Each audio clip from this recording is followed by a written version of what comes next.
Athletics on Fox Sports North is presented by Subway. Fans are filing in on a beautiful Saturday night, which should be a very special evening here at Target Field. Twins Hall of Fame induction later with Camilo Pascual. But first, we take a look at some of the headlines. The A's have won 7 of their last 8 baseball games, and they've moved above the 500 mark, trying to contend in the West. Eden Prairie native Cole DeVries is on the mound for Minnesota. In his last 3 starts, he's an impressive 1-0 with a 1.80 ERA. Comes off a career-best 7 shutout innings at Texas. Josh Willingham has been punishing on his former team.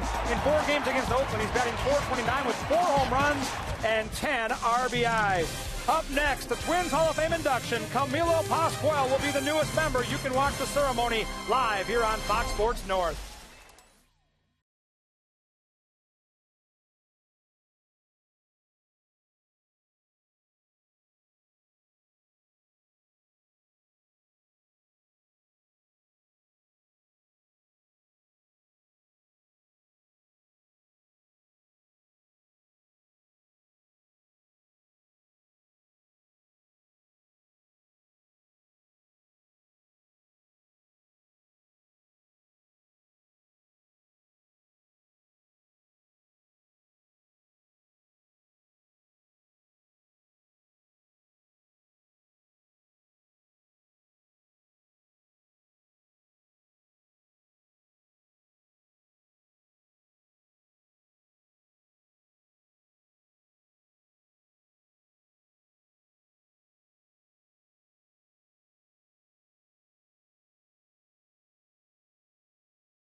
Minnesota and the Oakland A's, game number 2 coming up in a few minutes, but now it's time for Camilo Pascual to enter the Twins Hall of Fame. And 2 years ago, the Twins announced that he'd be one of the 50 all-time great Minnesota Twins. And we hear his story now, written by baseball historian Stu Thornley and narrated by his former teammate, Jim Kaat.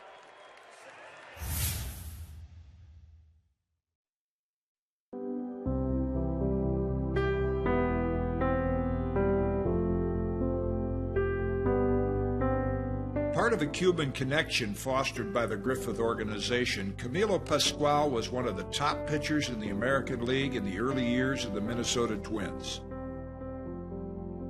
His achievements on the mound elevated him to the level of the second greatest pitcher in franchise history, behind only Walter Johnson.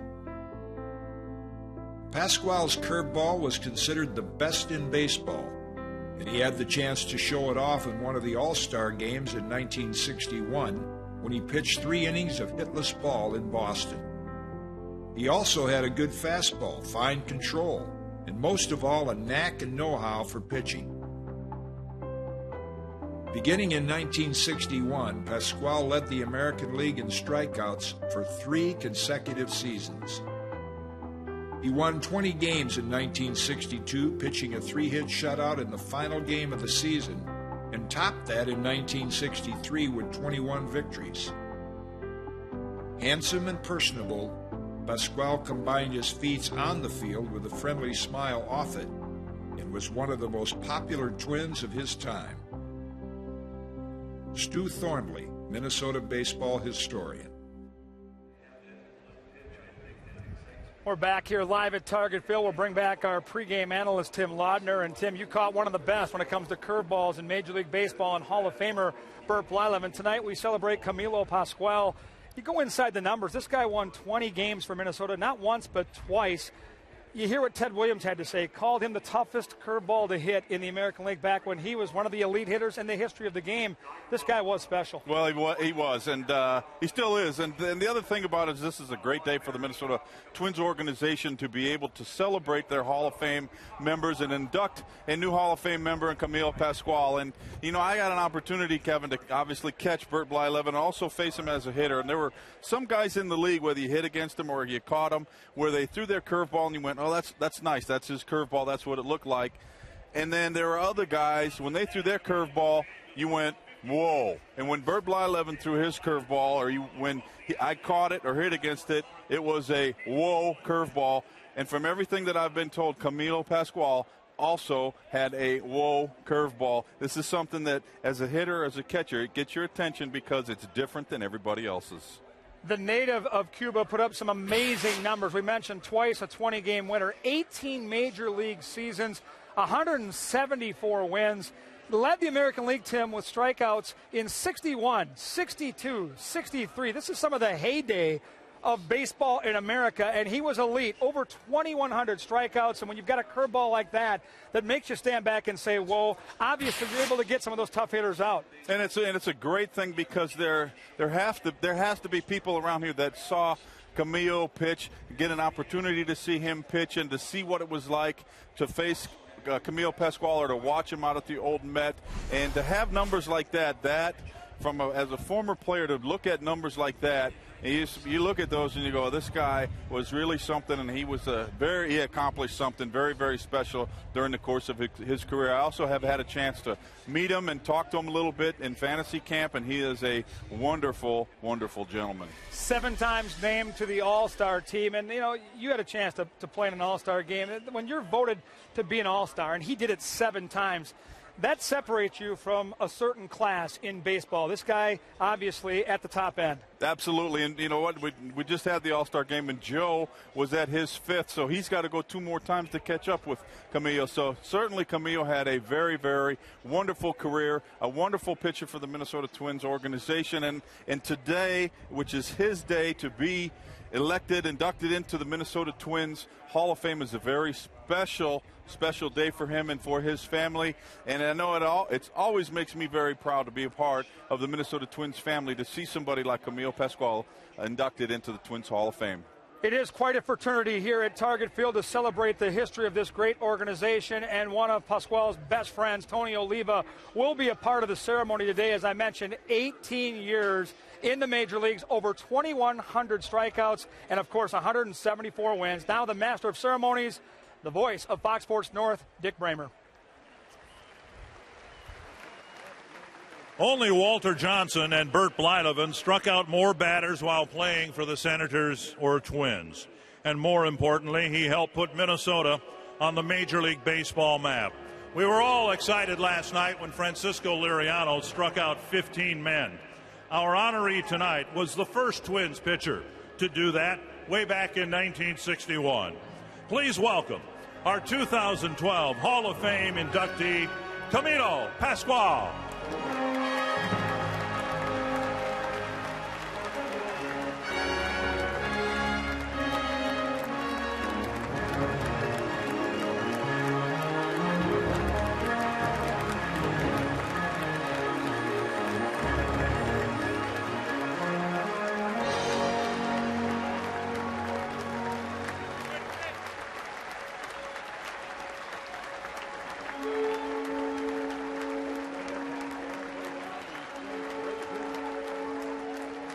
With Camilo today is his wife Raquel and his sister Olga and her family, and Camilo's 4 children, sons Camilo Jr. and Alberto, and his daughters Maria and Sandra, along with Camilo's 7 grandchildren. Welcoming Camilo into the Twins Hall of Fame is his longtime teammate, friend, a guy who really helped our next speaker when he first came to the United States, fellow Cuban Tony Oliva.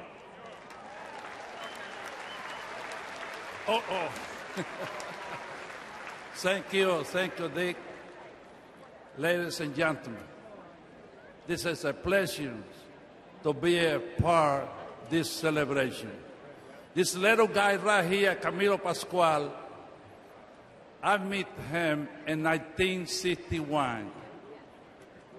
Right away, I became his shadow. Any place he go, I used to go. I don't speak any English. He speaks English very well. Very nice guys. Hard work. Is a professional all the way. Is a family man. You can see right here today, all his family's here. You know something? I think he charged the whole plane to bring the whole family. But it's beautiful to be here. But I want to tell you about Camilo Pascual. The people, they don't understand that when this guy uses a picture, a lot of the opponent's teams, while we have to play, they get sick night before or that morning. They not want to face Camilo Pascual. That next curve was unbelievable to hear it. And that was Camilo. Plus, he was very good teammate, the best. He protected his teammate.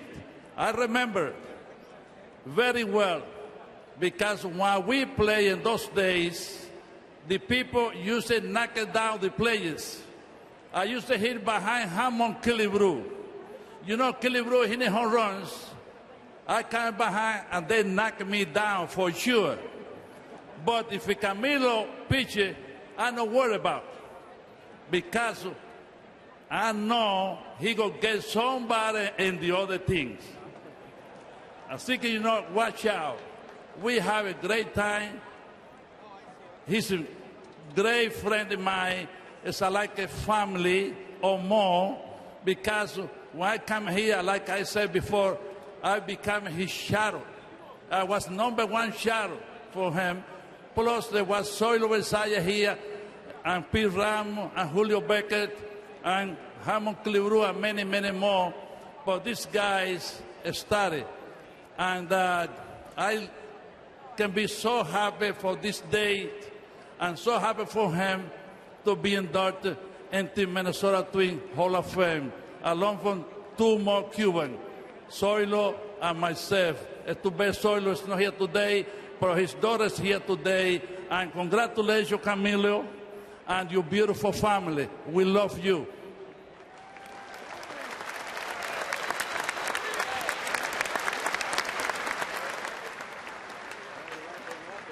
Thank you, Tony.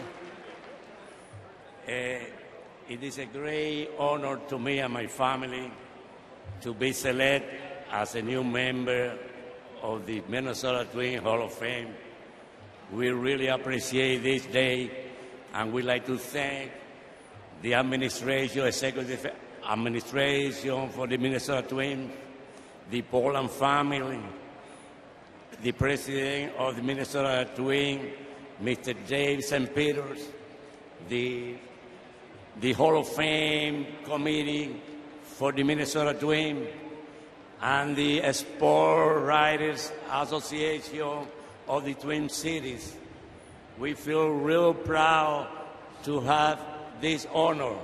And to you, the fans, I don't know how many of you here tonight saw the Minnesota Twins playing in the early 60s when we first came here from Washington. And we want to thank you all for your great support to our team and to our players.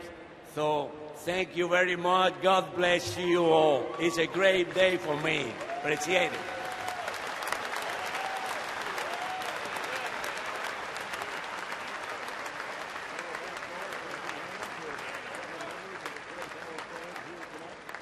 The traditional gift for all inductees into the Twins Hall of Fame is original artwork created by renowned Minnesota artist Terrence Fogarty.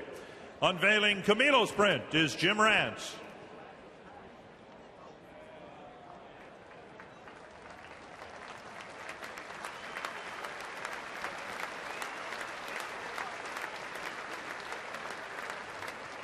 And earlier this afternoon, fans on the plaza saw the debut of Camilo Pascual's Hall of Fame pennant. This year, Camilo is also honored with a prestigious inclusion into the Hispanic Heritage Baseball Museum and Hall of Fame. Camilo is the 55th member of this fraternity that includes Tony Oliva. The Museum Hall of Fame conducts national traveling exhibitions of its Hispanic inductees and pioneers throughout the year at ballparks and other venues. In 1997, the Hispanic Heritage Baseball Museum and Hall of Fame was recognized by the United States House of Representatives as America's premier Hispanic Baseball Museum and Hall of Fame. Tony will now present Camilo a commemorative plaque. Congratulations, Camilo.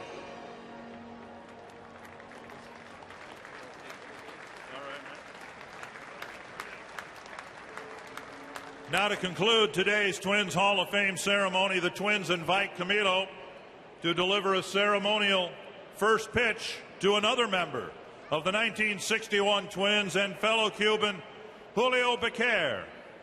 Congratulations, Camilo. Thanks, fans, for sharing in today's ceremonies.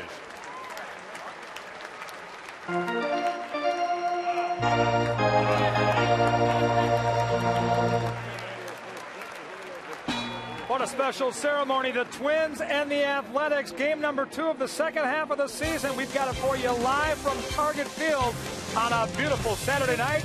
And it's coming up and coming at you next.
Baseball on Fox Sports North is brought to you by your local Northland Ford dealer.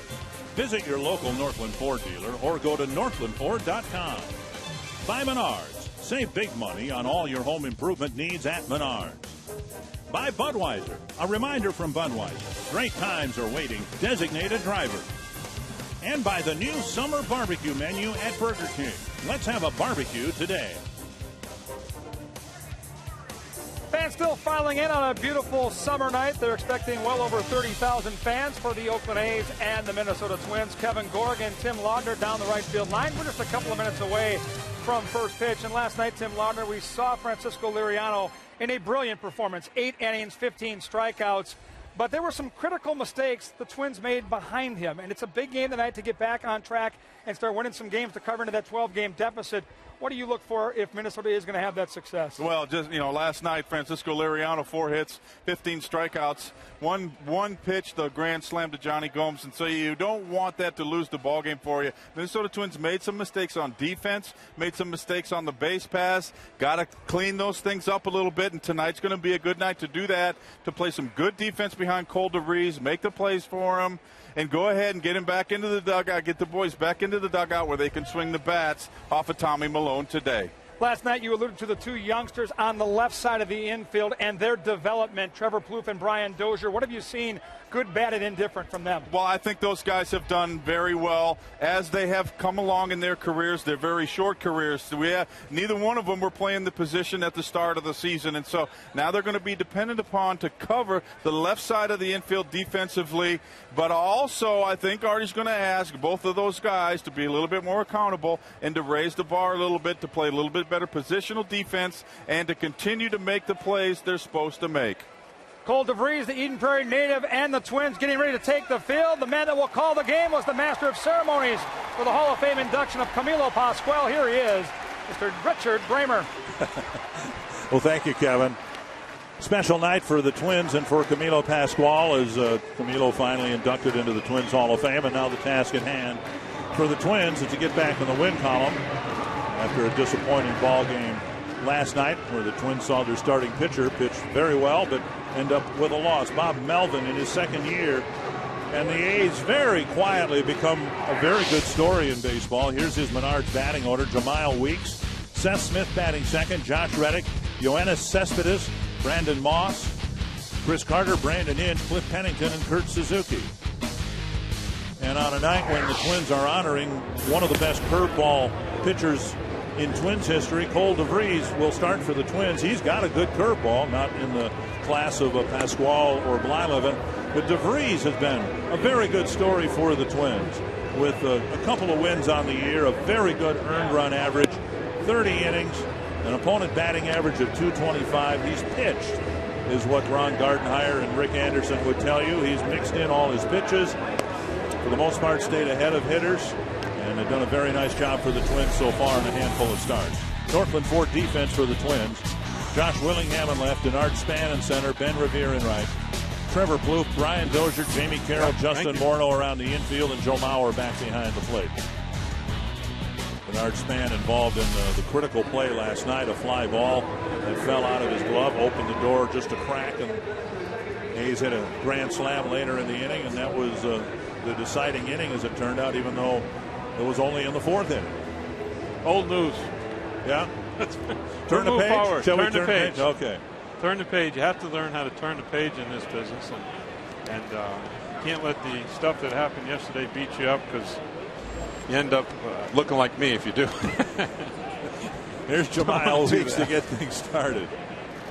And Weeks takes a strike on the outside corner. Nice job down there, Richard. Well, thank you. Beautiful. I love things like that. How about Tony? Yeah, Tony did a great job and set up Camilo very well. Unbelievable. 1 strike to Jemile Weeks. And a fly ball to short center. Span over a few steps. 1 down. Well, we mentioned that Cole DeVries has a curveball, not in the class of Pascual's, but he's got a pretty good one. You got to be careful how you use those comparisons tonight, but Cole's got a nice curveball. He can change some speeds on it, make it a little harder, a little softer, and fastball's good enough, as we saw right there. The fastball beat Weeks, and you got a little fly ball. That's a wonderful thing. If you remember back, Dick, with like Scotty McGregor and Flanagan, from the Orioles, they throw that little stuff at you, then they throw that fastball, and you think, oh my, I should hit this, and there it goes up in the air, fly ball. So that's just what happened last night. Cole reminds me a little bit of that. GMC keys to the game for Cole DeVries, playing here at Target Field, his home turf. 1-0 to Seth Smith. That might have been the curve right there for a called strike. 1-1. Mentioned the A's have been rather quietly a pretty good story because they were well below 500. played very well going into the break, and now with yesterday's win, they're above the 500 mark. Whether their good play is sustainable through the second half of the season, well, we'll just have to wait and see. Well, it comes down to the pitching staff, and that's one thing they're doing very well as of late. They're pitching well. And if you pitch good and catch it most of the time, you got a good chance to win. 2-1 to Smith. Lifted foul and out of play. Had a brief chat with Chip Hale, the former Twin, who's the bench coach, and he said, you know, we have been pitching well, but we're getting some really good pitchers back from the disabled list. Brandon McCarthy, people like that. Dallas Braden, perhaps. Brett Anderson. They're all supposed to come back and maybe help out in a surprising pennant push in the second half.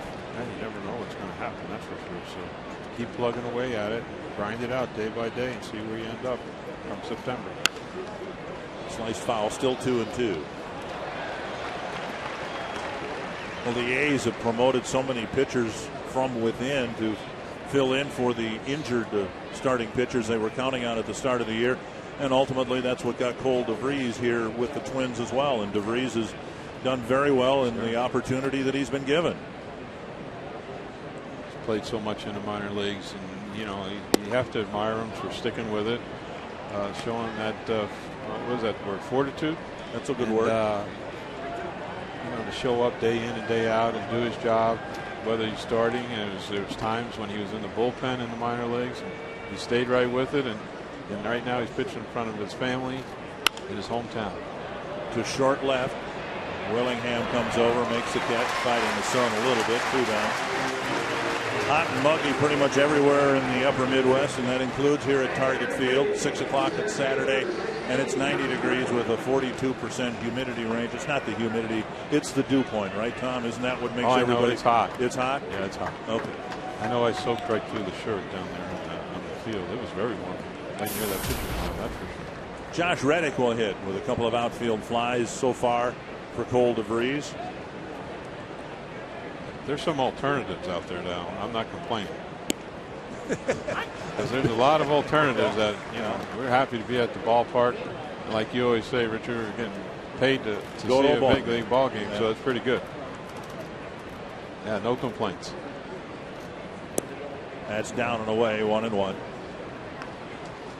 You mentioned he's DeVries is pitching at home. He faced the A's here in late May. Wasn't involved in the decision, but he very competitive. 5 innings, 2 hits, no runs. Just 7 batters reached, 5 walks. And then he beat the Royals here with an equally impressive effort. 6 innings, 5 hits, 1 run on a home run. I was really impressed with his last start, actually, down in Texas. I think that was, he shut them guys down. That's a pretty good deal down there, Arlington. That was the Sunday game. We don't want to talk about that game. Well, but one of the things Ron Gardenhire mentioned today about that game, 7 innings, 3 hits, no runs allowed, but within all of that, the 46-minute rain delay, he came right back and didn't seem to be affected at all by that. And their guy did too, the veteran, correct? Yeah. 3-1 to Josh Reddick. And there's a curve over for a strike. A 3-1 breaking ball for a strike. Now Cole's going to pitch a little backwards. He can do that. And, you know, he doesn't have that blazing 95 mile per hour fastball, so he's got to change some speeds, mix it up now and then. We call that pitching backwards. There's the fastball. Come back with the fastball. 92 right on the fist. Nice pitch. Beautiful pitch. You saw Cespedes. He's the on-deck hitter.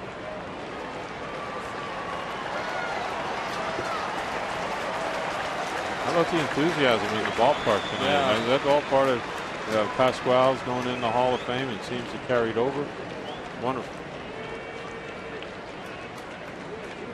Another 3-2 to Reddick. And a liner to left. It'll die in front of Willingham for a 2-out hit. So Cespedes will come to the plate with a man aboard and 2 down. That's a good at-bat for Reddick, taking the ball the opposite way, and all it ended up was a single, and that's fine. Good at-bat, give him credit. I think a lot of players, Dick, pick up on the enthusiasm in the crowd. I know in the Metrodome when we weren't doing so well that it was hard to get the players motivated at times to play, and people think, well, how can that be? But it's true. The more people in the ballpark, the better they're going to play for you. There's no question about it. They feed off it. Look at the World Series and what that generated for the upper Midwest in general, for everybody. Not just for players at the ball field, just in our whole upper Midwest community. It's just a wonderful thing. 1 strike to Cespedes.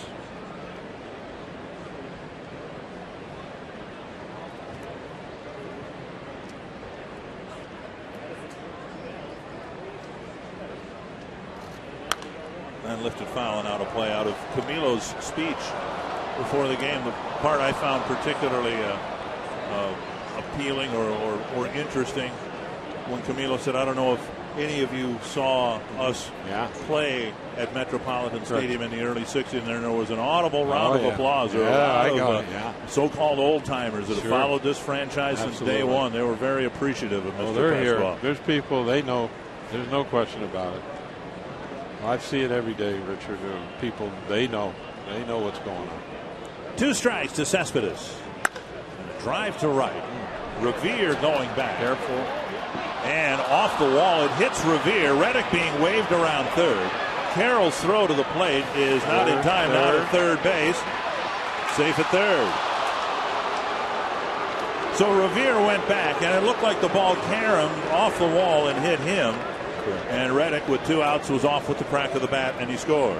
Absolutely. That was a good call, Richard. You're right on here. The ball hits the wall. This ball was hit hard and bounced off the wall, come back and hit Ben. I might have hit him right in the face. I'm not sure. Right in the chin, I think. That's not good. Close your mouth, son. Don't break your teeth. Right down in the chest. But Ben, he's coming infatuated with some of these walls now. There's a time and a place where you give it a go, but then there's some other times maybe you'd be better served just to turn around and play it off the wall. So maybe getting carried away a touch. Moss swings and misses. An RBI double for Cespedes, going to third on the throw. Yeah, and with that overhang out there too, Dick. If the ball happens to ricochet off that, we know what happens when it bounces way back off that, almost all the way back towards second base. So you have to be a little careful out there. That's for sure. One thing that happens in plays like that, the cutoff man has to go out and get the throw from Revere, and so Jamie Carroll had a very long throw from almost medium deep right field. It's part of the package. Yep. With Ben, that's what you get. 2 strikes. I still take him. To Brandon Moss. And he hit him back. So DeVries got ahead of Cespedes 0-2 and gave up the double. Now on an 0-2 pitch, Moss gets hit in the back. That'll bring up Chris Carter. This Cole trying to do a little bit too much, let it come too far in. You don't need to do that. That's what we call overcooking. Trying to do a little bit more than he needs to do to be successful. And to make a point, he tried to come in and just overcook it. So a run in, now 2 men aboard for Carter with 2 out. So he'll miss at the breaking pitch.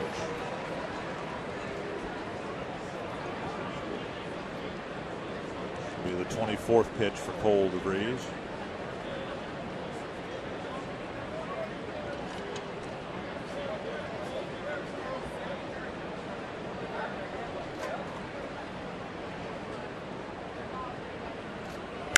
That's hit a long way to left center.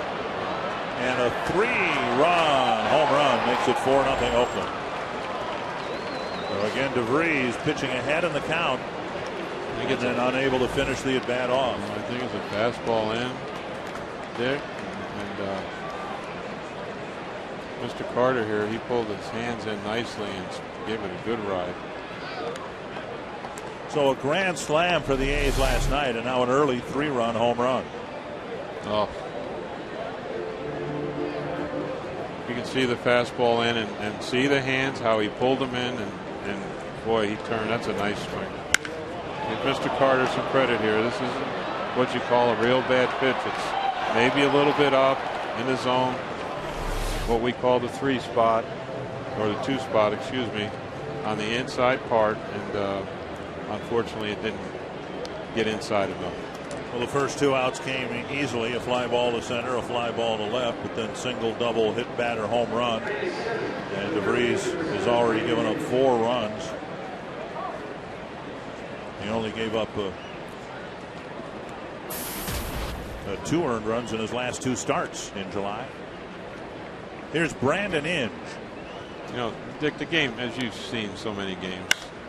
Hit hard to center, and Span and try to track it down. Makes the catch on the track. So Inge drives one hard to the center field warning track for the 3rd out of a 4-run Oakland first inning.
Structure in the dugout.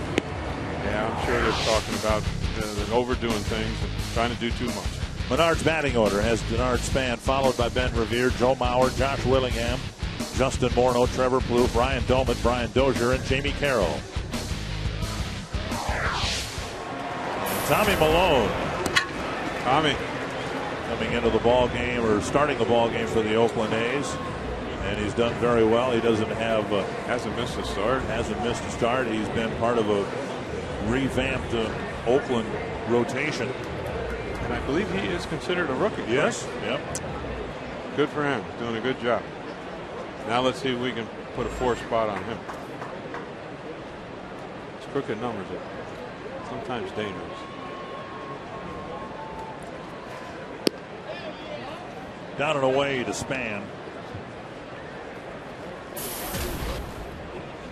The Oakland A's traded 3 all-star pitchers.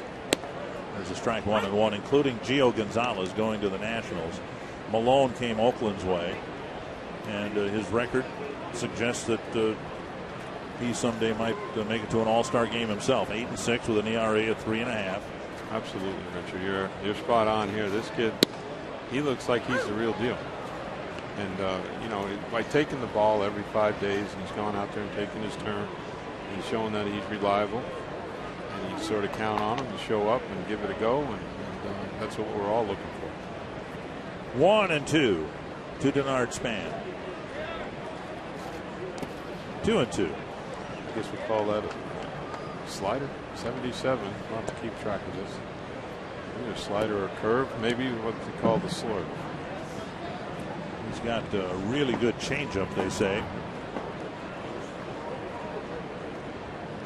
2-2. Twins trying to get on the board in their half of the first inning. And Span flips it foul. Fastball down and away, down towards the 4 spot. We talk about, well, a number of these things are 1, 2, 3, 4, 5, 6, but that 4 would be down and away to the left-hand hitter. And where every pitcher is taught to throw the baseball is towards the 4 spot, especially the fastball. Get the ball down to the 4 spot. You'll be very successful. Another 2-2. Got him looking. And Span is out on strikes for the first out. It'll be a fastball on the inside part of the plate. And I think Denard, like a lot of us here, were expecting the ball to be towards the outside part. Here it comes on right on the inside. That's a real good pitcher's pitch right there. We try to convince our minor league pitchers to keep the ball down, inside, outside, keep the ball down. We confess to them they make a lot of money throwing the ball down there. Just like that. Here's Ben Revere, and there's strike one.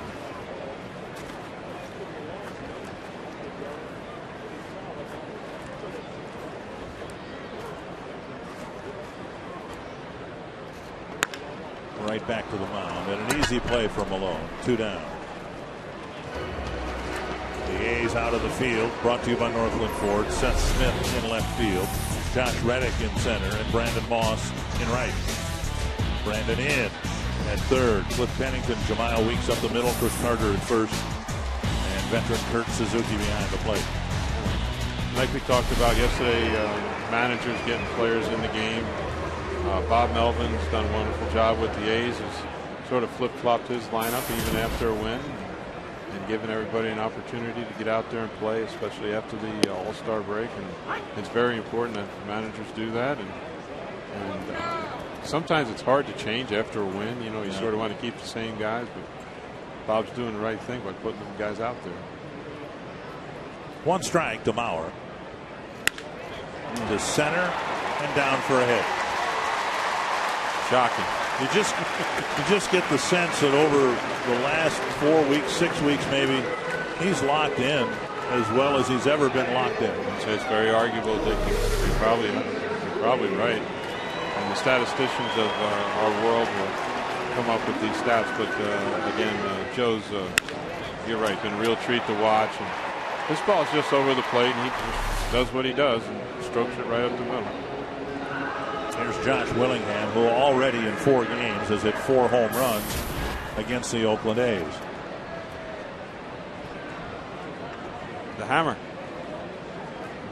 I never really caught on much, has it, the hammer? And a first pitch strike.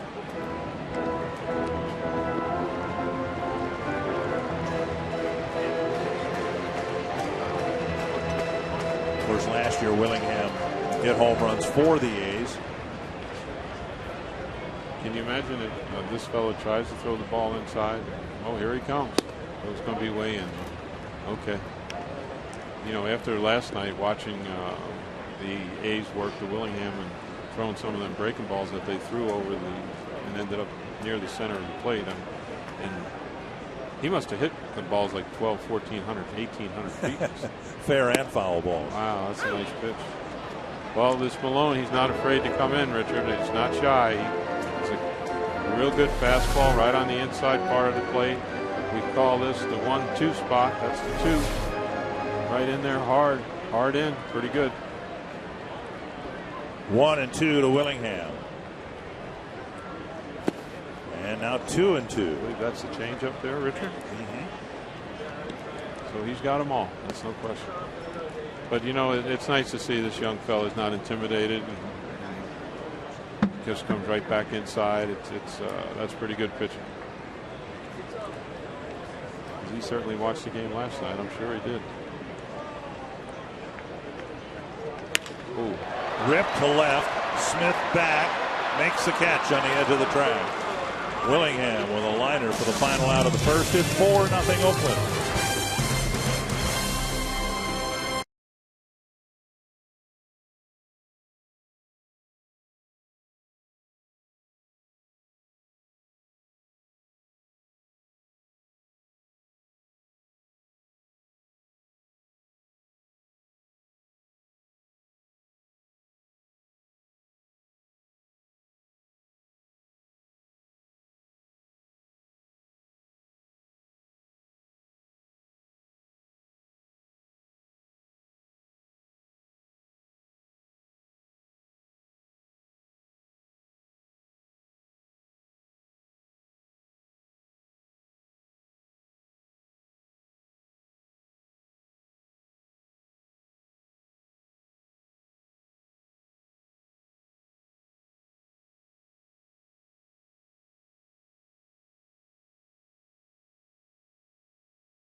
I'm Marnie Gellner back at Target Field where Oakland has a 4-0 lead on the Twins. And the Oakland A's hitting coach is a guy that a lot of Twins fans will recognize. It's Chili Davis, who is part of the 91 World Championship team here. And I had a chance to chat with him before the game tonight. And Chili told me there were 3 reasons why he came to the Twins. He said Kirby Puckett, Dan Gladden, and Tom Kelly. And Chili remembered one night after a game in the 91 season, he said TK came into the clubhouse. He was mad about something, given an earful to Chuck Knobloch. And Chili said he watched Kent Hrbek and Kirby Puckett get a little ticked off and went up to TK and kind of intervened and said, hey, we'll take care of this. And according to Chili Davis, the players kicked TA out of the clubhouse that night. He said, we know how the 91 season ended up, so it's all okay. But Tom Kelly, I must ask you if you remember the incident playing out the same way Chili Davis does. Whatever Charles says is good by me. Charles is really strong. Chili is a terrific. I'm so happy that he got this job over here with the A's and getting a chance to show off maybe some of his skills, and hopefully he can educate the A's hitters, make them better players. You know, a lot was made of the 91 team going from last place to first place, but part of the transformation was the Twins signing 4 guys, and all 4 of them clicked and contributed. Some more than others, but they all 4 worked out. Steve Bedrosian out of the bullpen pitched some key innings for the Twins. People forget about him. He was a newcomer to the Twins. Mike Pagliarulo platooned at third with Scott Reyes. Jack Morris, of course, to lead the drive to center, and Span is over to make the catch. Jack Morris to lead what was then a fairly young rotation. You had Tapani, you had Scott Erickson and David West and some others, and then of course Chili Davis, who was signed as a designated hitter to offer some protection to the likes of Puckett and Hrbek. Chili came in and his work ethic was unbelievable. I mean, he was a workaholic, and I think that really influenced a lot of people on our ball club. Of course, we already had some pretty good leadership with Puck and Kenny, but Chili really helped with that, and I know people looked at. I know I was amazed at the work ethic that he had. He really worked hard. The Twins brought in 4 guys that year that were veterans, and in some respects there were questions at the time about how much was left for all 4 players, including Jack Morris, whose career had kind of dwindled a little bit in Detroit. Obviously there was a lot left, but even for Bedrosian, Chili, and now, sometimes, as you know, Richard, you come to a new team, you get revitalized, and something clicks, and I think having Kirby Puckett on your team can really, like Chili said, well, I came over because Dan Gladden and Kirby and TK. Well, I think he came over because Kirby Puckett. That's just my opinion. He's a hell of a guy, and I wish him nothing but the best of luck. 2-1 to Kurt Suzuki, the 9th place hitter for the A's. Foul back. A veteran player getting a change of scenery and being in the different surroundings. I think maybe that's what we're seeing in Chicago now with Kevin Youkilis. He'd kind of seen his career dwindle in Boston the last couple of years, and boy, he's been a great spark plug for the White Sox. Oh, he sure has. You're absolutely correct. That's a great observation. They've only lost a game or 2 since he's gotten over there. 2-2 to Suzuki, and another fly ball to right center field. Span over in the gap. Every out has been an outfield fly ball so far. 2 down in the second. This MLB on Fox season, Fox Sports is proud to support Boys and Girls Clubs of America, a place where youth can reach their full potential as productive, caring, and responsible citizens. To learn more, please visit greatfutures.org/Fox Sports. 2 down in the second. Here's Jemile Weeks. Started the ball game with a fly to Span. Cole's going to have to find something here, Richard. They're hitting the ball pretty hard. Denard's getting a workout out there in center field, and most of the I think all the outs have made a loud sound. So Cole's going to have to change the program up here a little bit, maybe get the breaking ball going a little bit more to change up and see if he can get him off balance a touch. The fastball on the outside corner. My father used to tell me, Richard, when you start seeing the outfielders' numbers, you should pay attention.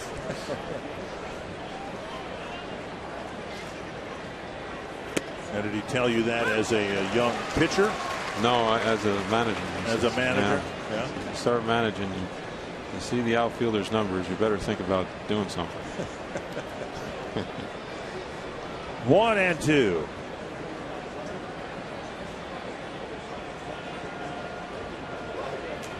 Came inside and got him on a nice swing and a miss. A 1-2-3 second inning.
The conversation on Twitter, who do you think has the best curveball in the game today? Josh Beckett, Chris Carpenter, Roy Halladay, or Justin Verlander? Tweet the name to #curveball. You can also tweet us your comments and thoughts on the other great curveball pitchers in the game. We'll give the results in tonight's postgame show. That's #curveball. Justin Morneau will lead things off for the Twins in the second against Tommy Malone. And there's a strike. If I got to vote, Richard, I'm going to vote for Verlander because he throws the fastball so hard, and then he almost frees you with that curveball. You know, that's what I think. That's my opinion. Morneau listed foul, 2 strikes. You manage Bird, of course. Anybody in his league in terms of a curveball?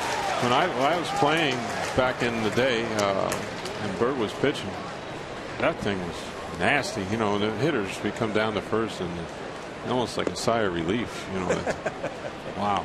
You know, Bird had the best curveball. Frank Tanana, yeah, he had a big curveball. How about Rudy May? My friend Rod Carew he doesn't even like me to say that fella's name. Hit up the middle, but the shift was on, and Morneau's thrown out, 1 down. Did it change from when you were with him early in his career to when he came back to the Twins? Well, yeah, obviously it slowed down a touch, but it's still pretty good, and he knew how to locate it and those sort of things, and it was still somewhat devastating, but it was so big and quick, and that downward 12-6 type action, so it was always devastating. But when he was in his prime, not too much better than Junior, that's for sure.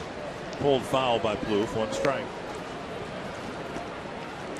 It's good to see Justin swinging the bat. I was really concerned all night and into this morning about his health, and he got to the ballpark here this afternoon. He was taking batting practice, and it was a sigh of relief. Just missing the corner, 1-1.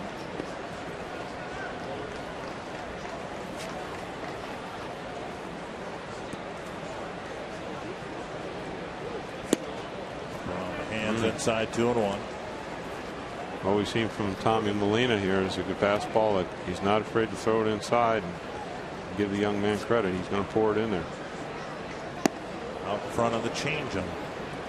It's a real nice pitch. down, sinking down, going away.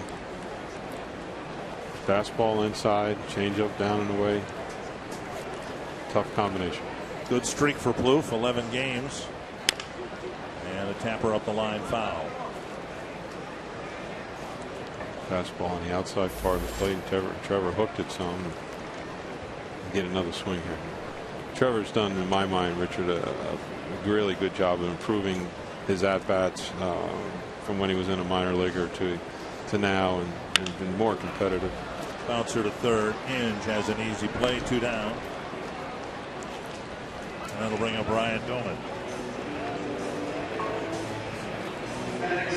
As we try to stress to our people, especially in the minors, I'm sure in the big league too, you be competitive. If you're making out, you make a competitive out, not an easy out. And, at least something you can hold your head up and go back to the dugout if you're making out. But you have to be competitive. You have to know how to fight and give the pitcher a go, so to say, and not let him have an easy time. 1 strike to Doumit, used as a pinch hitter in the 9th inning last night, and the starting lineup is the designated hitter tonight. Yeah.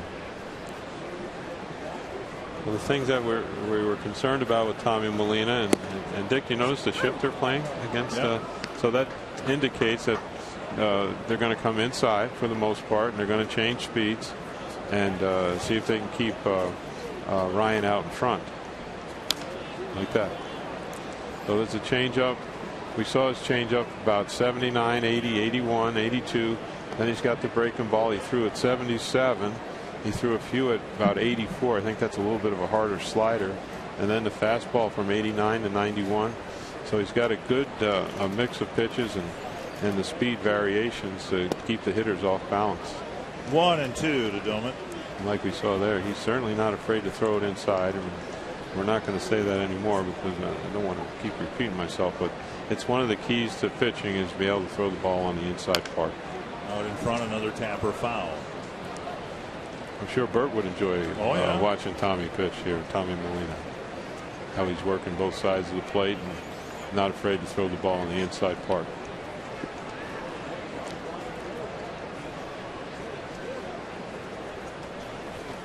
I think I said his name wrong, Richard.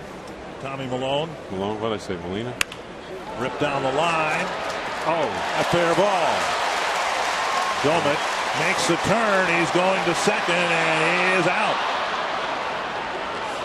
So Doumit tried to stretch a single into a double. A good retrieve by Smith in left and a better throw.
You can cast your vote for the Arby's Value Player of the Game. Text the word value followed by a space in the player's name to short code 234-234. Cole DeVries hopes to get some votes if he can pitch effectively enough and recover from a 4-run first inning. Seth Smith will lead things off in the third for Oakland. Then Reddick and Cespedes.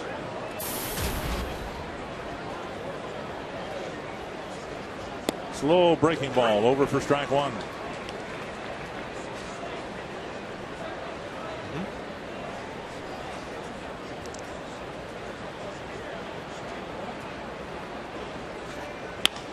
To left field, and Willingham hardly has to move. One away, and that'll bring up Josh Reddick.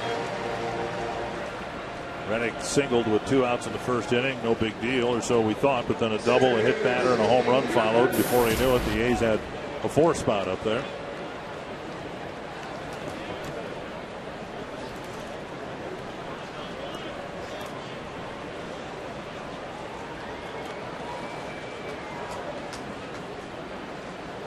Reddick played in right field yesterday, moving to center field here tonight. He takes strike one. Cole's getting ahead of the count now, Richards, a little bit better. Had the soft fly ball to left field to start the inning. Now we got strike one on the fastball here to Reddick. Up and away, 1-1.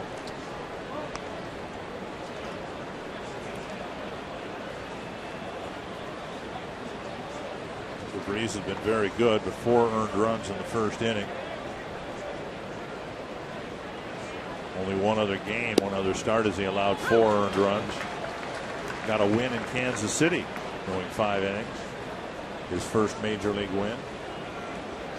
1-2 to Reddick.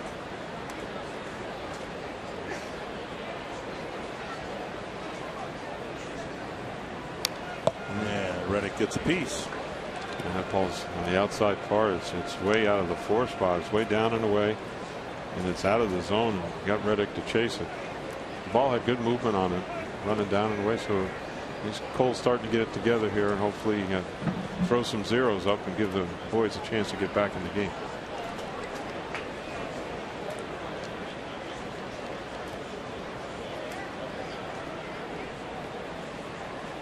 One and two. The Oakland's center fielder snapped his bat. He'll get a base hit. A 1-out single here in the third. Happy to have up here in the booth the Circle Me Burt fans for tonight. Alyssa Stebleton. And Alyssa is here wishing her husband was here, but he's serving in Afghanistan. So we're very happy to have you up here and your family. Welcome to the booth, and we'll see if we can see a Twins comeback here. It's a 4-0 Oakland lead. Reddick has his second hit. Cespedes doubled off the fence in right field and off of Ben Revere. All of that in advance of Carter's 3-run home run. Cespedes drove in a run with his double. There's another drive to right. The ball just jumps off this guy's bat. And he hits it into the flower bed. A home run. Cespedes with a double to the opposite field. Now a home run to the opposite field. I'm afraid this ball is up in his zone, Richard. And this young man's shown us certainly some real strong power the opposite way, and very impressive. The line drive he hit in the first inning, and that one there, that's pretty impressive. That's a bad pitch. That's all.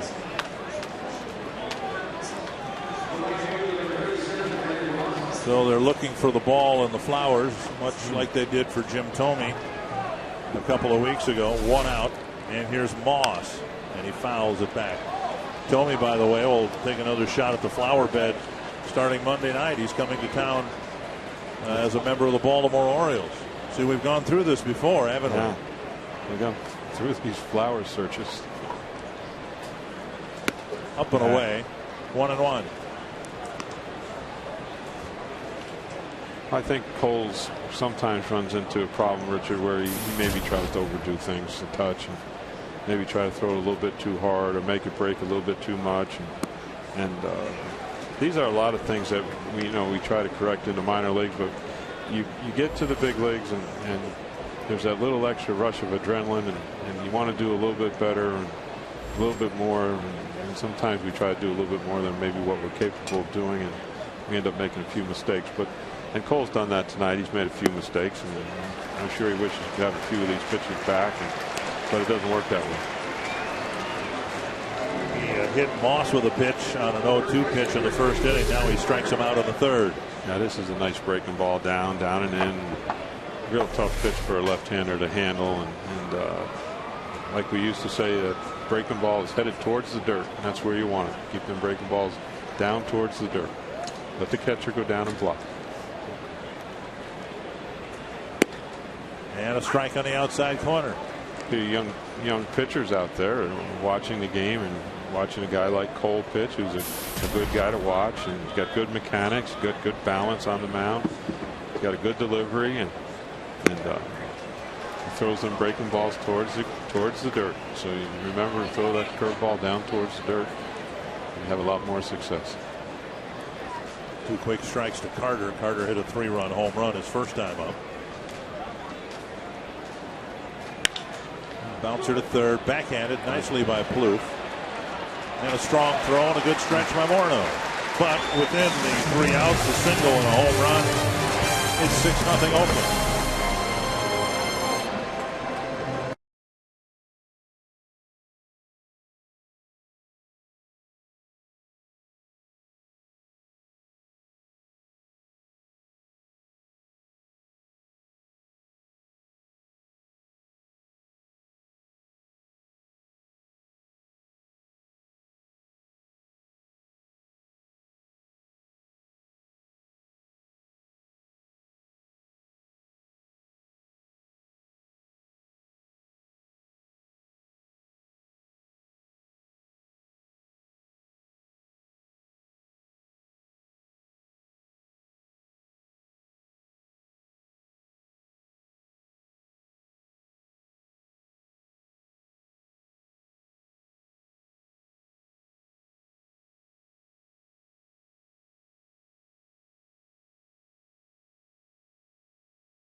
Baseball on Fox Sports North is brought to you by Sanford Orthopedics and Sports Medicine, for the everyday competitor in all of us.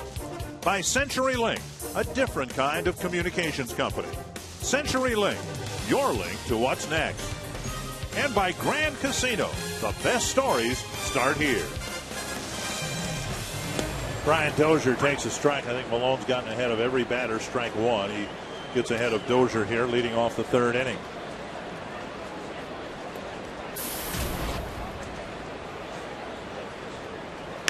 Dozier lifts it high and deep down the line. This ball is gone. A home run.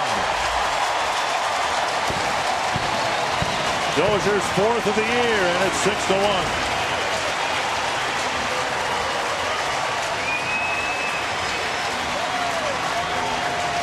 He put a swing on this one, Richard. This ball is a little bit up and in, I believe, and a nice short, quick swing. Boom. That's a nice baseball swing right there. That's one of those you say, remember how you did it. Beautiful swing. Here's Carroll. Showing bunt, taking a strike at the knees.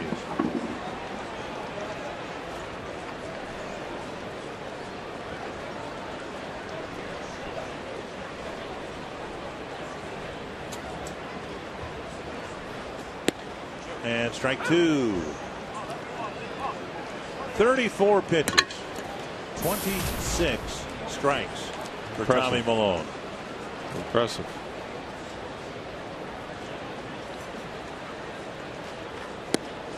And Milone now has with the Carroll at bat, delivered strike one to 8 of the first 9 batters.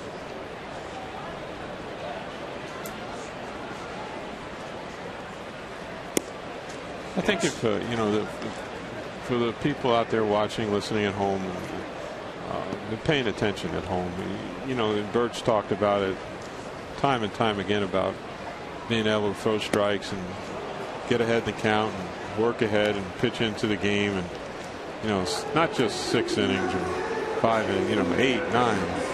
And this young man, he looks like he's heading that direction to me. Richard, I've seen a lot of guys pitch over the years, and you have as well. And this fella here looks like could be the real deal. Well, no one is saying it's easy, but to me, the good pitchers make it look easy because they do what Malone has done. They get ahead. They mix in their pitches. Well, Liriano, for the most part, did it last night. Absolutely. You throw strikes early in the count, then you don't have to throw them strikes later in the at-bat. Absolutely. What they call expand the strike zone and get people to chase. And if you run into some young hitters who want to be aggressive, they end up chasing. Now the ball thrown up the line. Span's going to try for 2. Brandon Moss with his throw. Got him. Second time the Twins have had a runner thrown out at second base. A nice bunt single for Span. But Moss picked it up and fired it to Pennington. 2 away.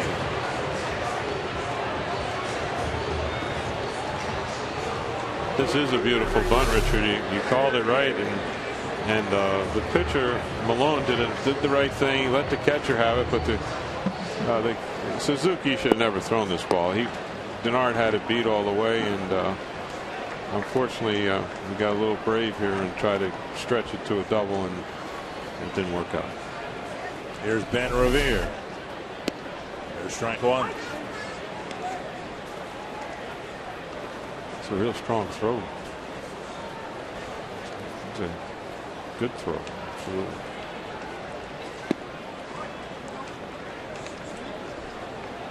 And the corner outfielders, 2 each for 2. getting an assist. Yep. 2 for 2. Smith threw out Domet at second, and now Moss throws out Span inside. 2-1.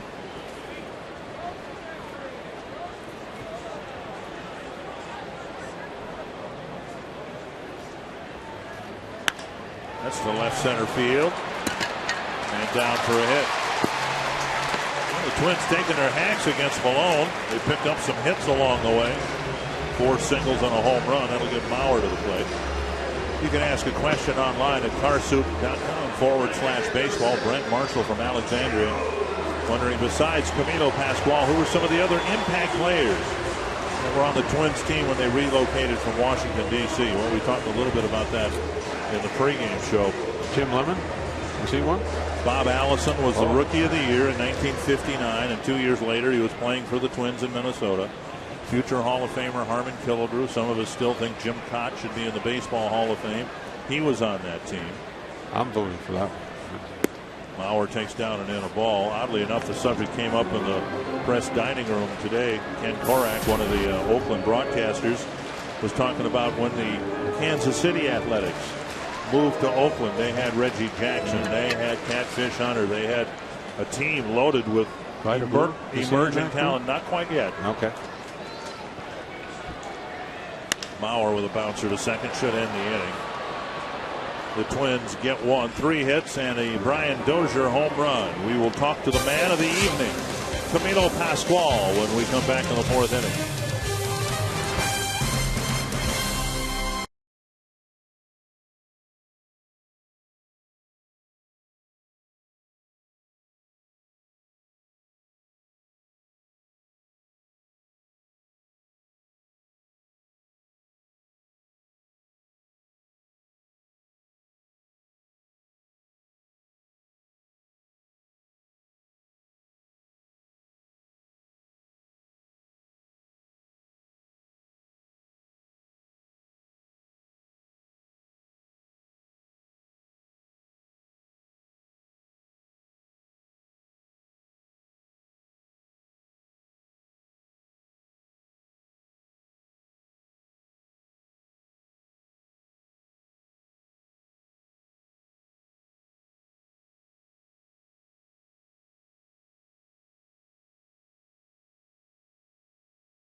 solo home run for the Twins. And you're looking at the wide-angle view of Target Field from our Go Pro Shot. The pregame show today dedicated to Camilo Pascual, who is inducted into the Twins Hall of Fame here today. We're very happy to have Camilo with us up here in the booth. You were just telling me this is your first time here at Target Field. What do you think of the Twins? That's correct, Dick. This is my first visit to Target Field. I was real impressed with this field. I would love to pitch in this ballpark. Yeah. Most pitchers would. no wings, all that. It's beautiful. It's a nice ballpark. They have good field, and the stadium is real good, close, and you can see the sound. That is That's right. Outdoor baseball. Well, let's talk a little bit about the team you guys brought from Washington, D.C. Tom and I were just talking about all the talent that was on that team. Usually if a team moves, as the A's did from Kansas City to Oakland and the Senators did before that to Minnesota, there are some problems with the roster. The team's not doing well at the gate. True. But my goodness, you had a Rookie of the Year in Bob Allison in 1959, a Hall of Famer in Harmon Killebrew, Zoilo Versalles, Jim Cott, Earl Batty. That had to really help you guys when you initiated this area to Major League Baseball. Well, we have, the last season that we played in Washington in 1960. We have a real young team.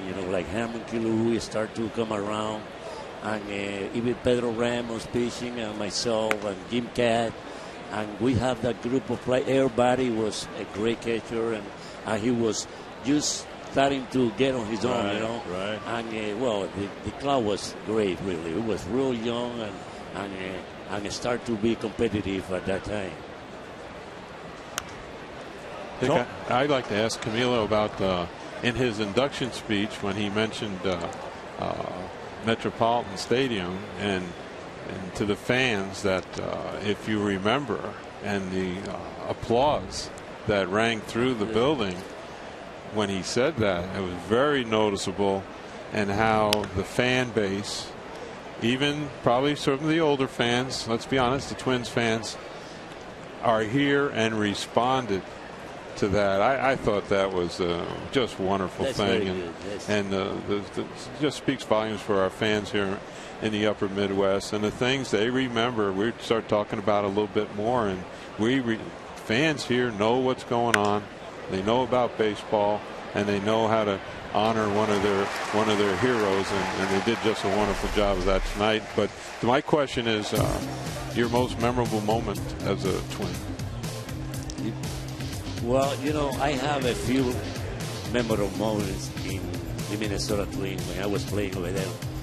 But I never forget. I always never forget that my second year in 1962, when I got 19 wins, I believe, and like about 10 or 12 losses. And then the last game of the season, I remember he said, "Do you want to pitch today?" I said, "Sure, I want to take a chance with this, to win my 20 games." So I was very lucky, Then we played real good defense. We scored one run in the first inning. I remember, never forget again, Lenny Green got a single, and I believe he got to second base in the first inning, and Harmon Killebrew drove a base hit through the middle. Very nice. And then we scored a first run, and that was it? That was wow. the game. And that's number 20. That was terrific. That was a real moment. That was a big moment in my life. And that was in Met Stadium? In Metropolitan. Yeah, that was a wonderful memory. Bouncer to the right side. Carroll makes the play. We work up here normally with Bert Blyleven, and he had a great curveball as you did. And Bert from time to time will take a baseball and show his grip on the curveball, and I'm wondering if you could do that for us as well. Sure. The camera's right over there. I try to go with this lump thing, my thumb right on top of that lump thing. Have you lifted up for the camera right to see here? That? Okay. And then I try to get my thumb right under the thing below. And the main thing about throwing a good curve, you have to get on top of the ball and try to get, the good angle for the arm. good arm angle and try to get out in front. And, that's really the main thing, I believe, to have a good rotation and good bite on the breaking pace. And how many times have we heard Bert say those exact same things? Night after night. Including placement of the thumb, using the thumb to get a little extra bite on the spin. Yeah, that's interesting. The thumb was very, very good to you. That's true. Because it was really coming snapping, boy. I'll tell you. Infamous curveball. No, I really have great time in Metropolitan Stadium in Bloomington. And, the people really, the fans really support the team. And that was great, Well, I really enjoyed this day. Well, you certainly remembered the fans, and the fans certainly appreciate your hard work and what you've done for the organization, as well as the game of Major League Baseball, and your family in Cuba, and Tony speaks of it all the time, and so it's just an honor for me, and I know Richard feels the same, to be able to sit next to you here. Thank you, Tom. Thank you, really. We're honored. Let me tell you something about Dick. I played about 2 years ago. I went to the fantasy camp. Yeah, I believe he was the MVP. Oh. He was the MVP. Now he's going to have a big. Well, he can pitch, play third baseman. I tell you. Oh, thank you. He might have been in the best shape. He was the last man standing. He did a great job. He did a great job. 2-2. Played third base. He was great. He was very good. Do you stay current with the Twins? I mean, do you follow Major League Baseball in the Twins? Not much. I get involved in Venezuela. I travel to Venezuela almost every month, and I just spend some time over there. I got pretty good luck in Venezuela.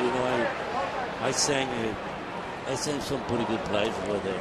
Sure. You were a pitching coach for a while with a number of different organizations, including the Twins. Was that hard for you, because you were the very best at what you did?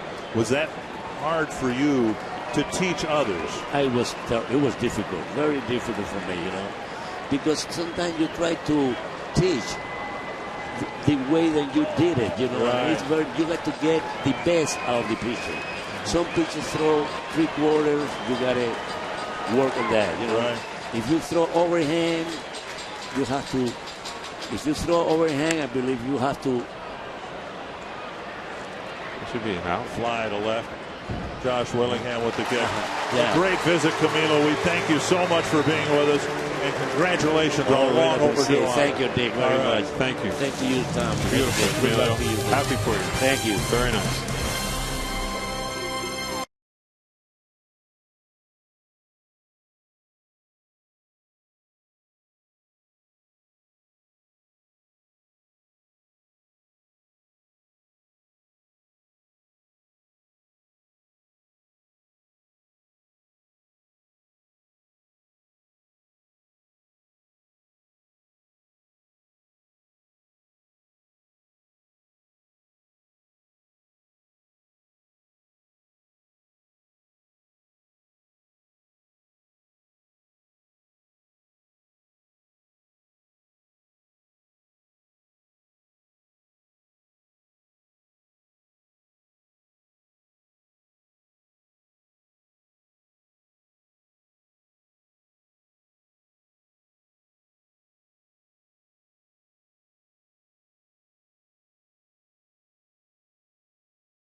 Twins and Athletics on Fox Sports North, presented by Subway. Last night we had clouds, clear skies, hot, muggy conditions. Twins got some coming back to do. It's 6-1. Middle of the Twins lineup: Willingham, Morneau, and Plouffe to face Tommy Milone. See, Tom, you got to understand what a big thrill it's been for me to be around Camilo Pascual. I mean, it's one of my baseball cards coming to life. Sure. When I grew up here and I fell in love with baseball and the Twins, he was the man. He was right-handed. He was a pitcher. That's what I wanted to be.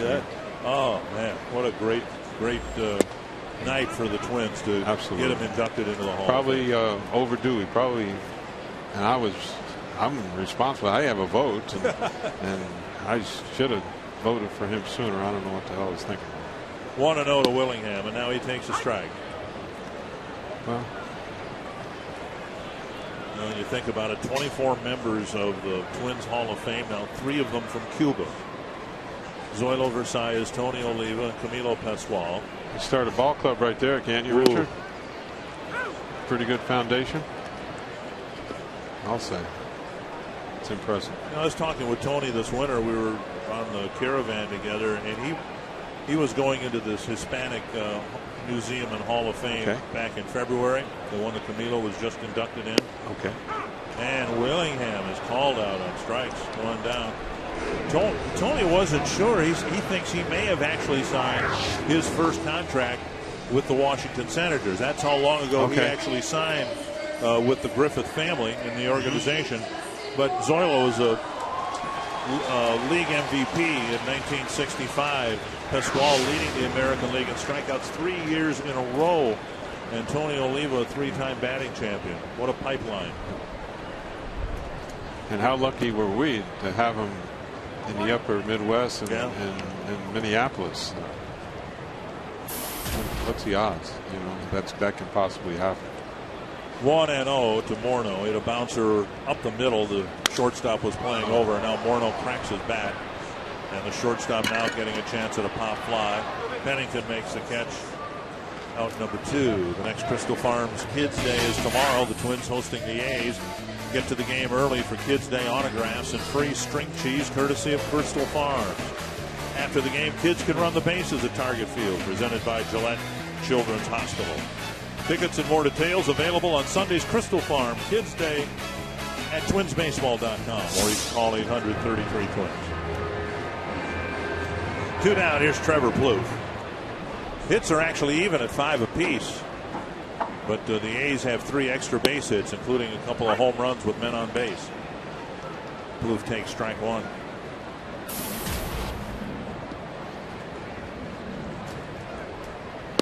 Out in front of that changeup. 0-2. What is it? I know you were a left-hander. Did you ever pitch when you were younger? Yeah, but not like this. Okay. But the changeup just seems to be, you associate the changeup with a left-handed pitcher for some reason. Right-handers throw it. Sure. But it all goes back to guys like Wadey Ford. Back in the day when Warren Spahn. Yeah. Guys like that. And Santana, Viola. Yeah. I mean, the greatest changeups seem to be thrown by left-handers for some reason. Because they wear their hats a little funny. Is that right? Yeah. Just off the plate, 1-2. Nice pitch right there on the outside part of the plate. Seeing if you get Trevor to chase, and like we talked about earlier, Trevor's done much better about expanding his zone. Whoops. Half swing there. Foot in mouth again. Thank you, Trevor. A 1-2-3-4. First time the Twins haven't had a base runner against Tommy Milone.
fans, you can be a part of our broadcast. Join the conversation on Twitter. Who do you think has the best curveball in the game today?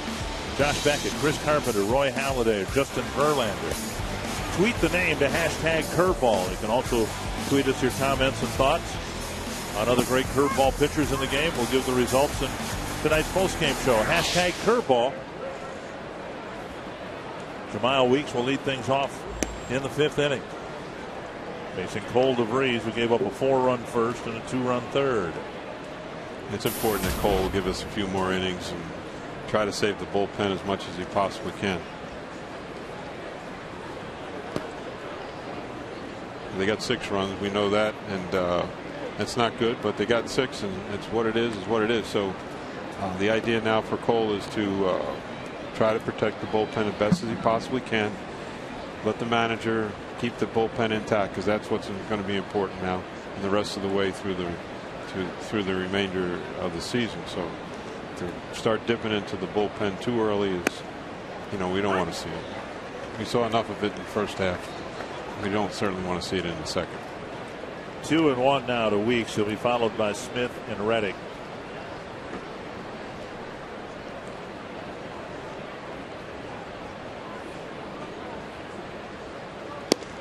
Another one on the outside corner. We talked in these Oakland telecasts about the constant turnover of the roster, of the lineup, the pitching staff.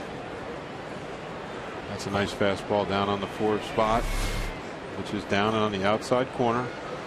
Box Tracks brought to you by Window Concepts of Minnesota. Up and away, and it's 3-2. Changing the eye level.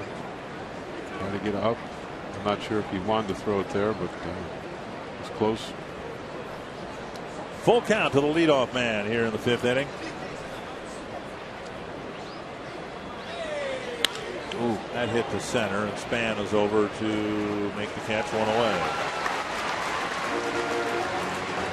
Join Minnesota sports celebrities, including Fox Sports North broadcasters, as they trade in their uniforms, coats, and ties for aprons in honor of the boys and girls clubs of the Twin Cities.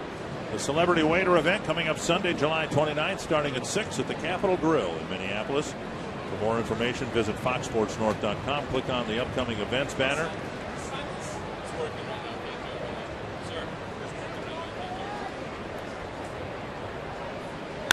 Here's a high blast to right center field. Wow. And Seth Smith hits one into the upper deck. Wow. A couple of outfield flies to left, and he tees off the 3rd home run allowed by Cole DeVries. And it's 7-1. Richard, I know it's only 1 run, but that was a long one. You've seen one further in that area, Coach? Up there? Jim Thomey's hit a few up there. The one he hit to, Thomey's the infamous one too, right, with more of a pull. This is a long way. About halfway up in the seating area. It made a loud sound too. Just a fastball right down the middle. He did what he's supposed to do with it. Reddick cracked his bat, strike 1. Reddick's cracked, I think, at least 3 bats here this evening, and he got a base hit the first 2 times up. I'm sure those 2 broke. And there's number 3, I believe. Small consolation. Well, the A's head back to Oakland. This is their only stop on the road here. First it was Carter with 2 men aboard, then Cespedes with a man aboard. Now Seth with the bases empty.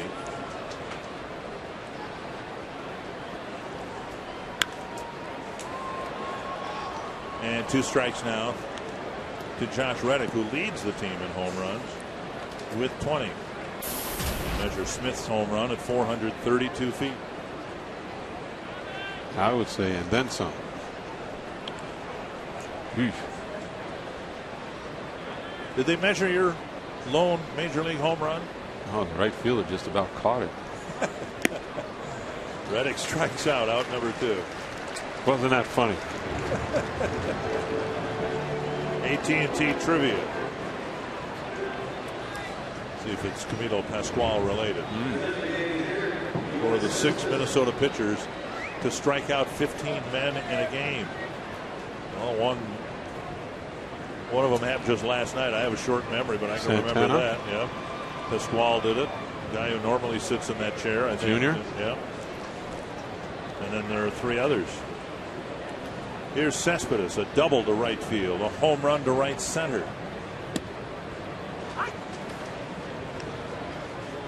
It's a nice breaking pitch to get ahead in the count. A little bit of a trick question because one of the other guys on the list actually struck out more than 15. Here's a bouncer to short. Another Oakland home run, another run. They've got 7 of them. The Twins have just 1.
In the Minnesota Lottery Winner's Circle with $100 worth of scratch-off tickets courtesy of the Minnesota Lottery for Julia and Philip from Cologne, Germany. She was an exchange student years ago here in Minnesota and comes back to visit her host family. You had to come back this summer and see a Twins game. What other kind of American things are you doing on your trip here to Minnesota? Well, we're just traveling, having to eat all the good American food and see Joe Mauer, of course. So, have you had some good American food here at the ballpark? Yes, we had hot dogs and popcorn. Of course. Can you send it back over to Dick in German, please? Say Dick back to you. Dick, what? And that was German. Dick, back to you. Maybe we'll. Little fly ball to short center. Reddick comes in. He puts it away. Doman retired. Kelly's about as Irish a name as you can have, right? Yes, sir. Bramer is as German as you can get. Resident of Bremen, Germany. 1 down in the 5th inning. Dozier coming to the plate. Arturs like cold hard blast coming off the bat of Dozier. That was a blast. His 4th of the year. Showing bunt, taking a strike.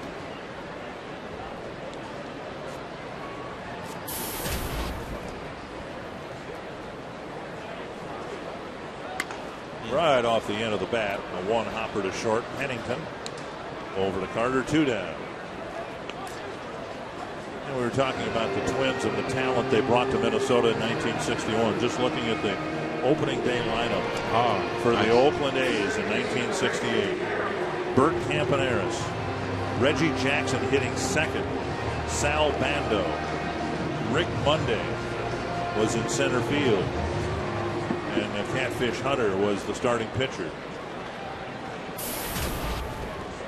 They had an awful lot of talent that went to the Bay Area. Here's Carroll dropping one down the right field line, and he's aboard with a 2-out single.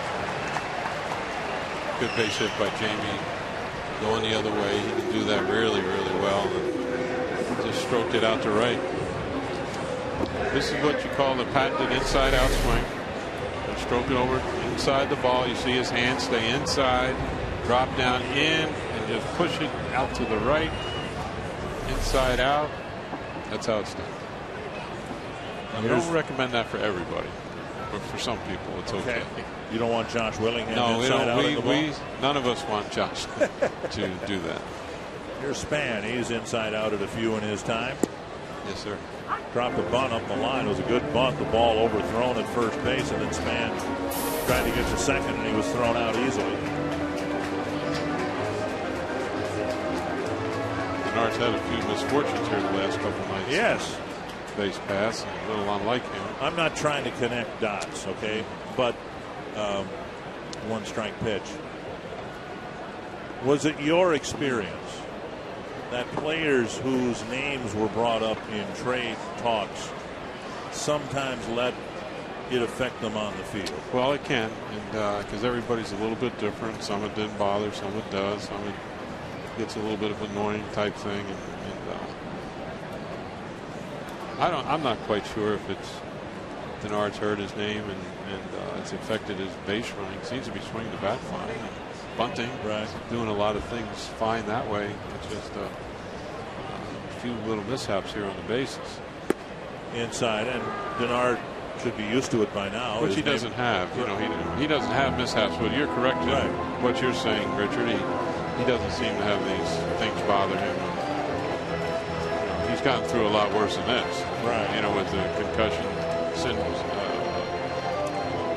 last year and missing time, things like that. So that's much worse than listening to a little trade talk, I would think. 1-1 to Span. Carroll aboard and 2 away. Ooh, just off the corner. 2-1. I don't know if we make a habit of taking this one.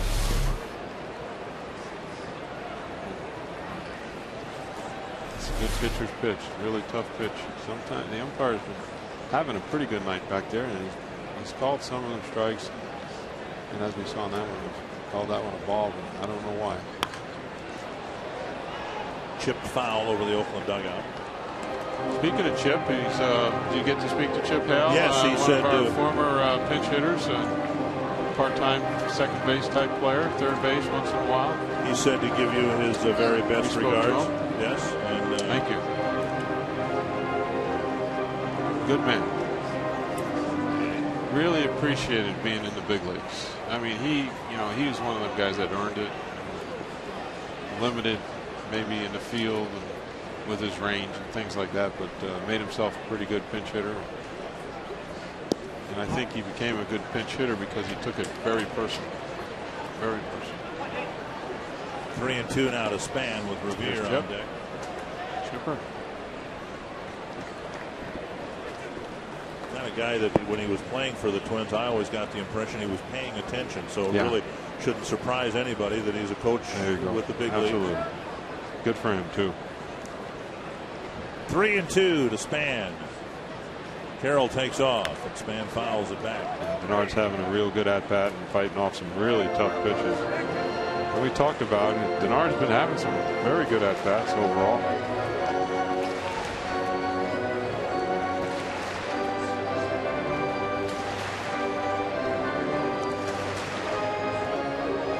Three and 2 to Span.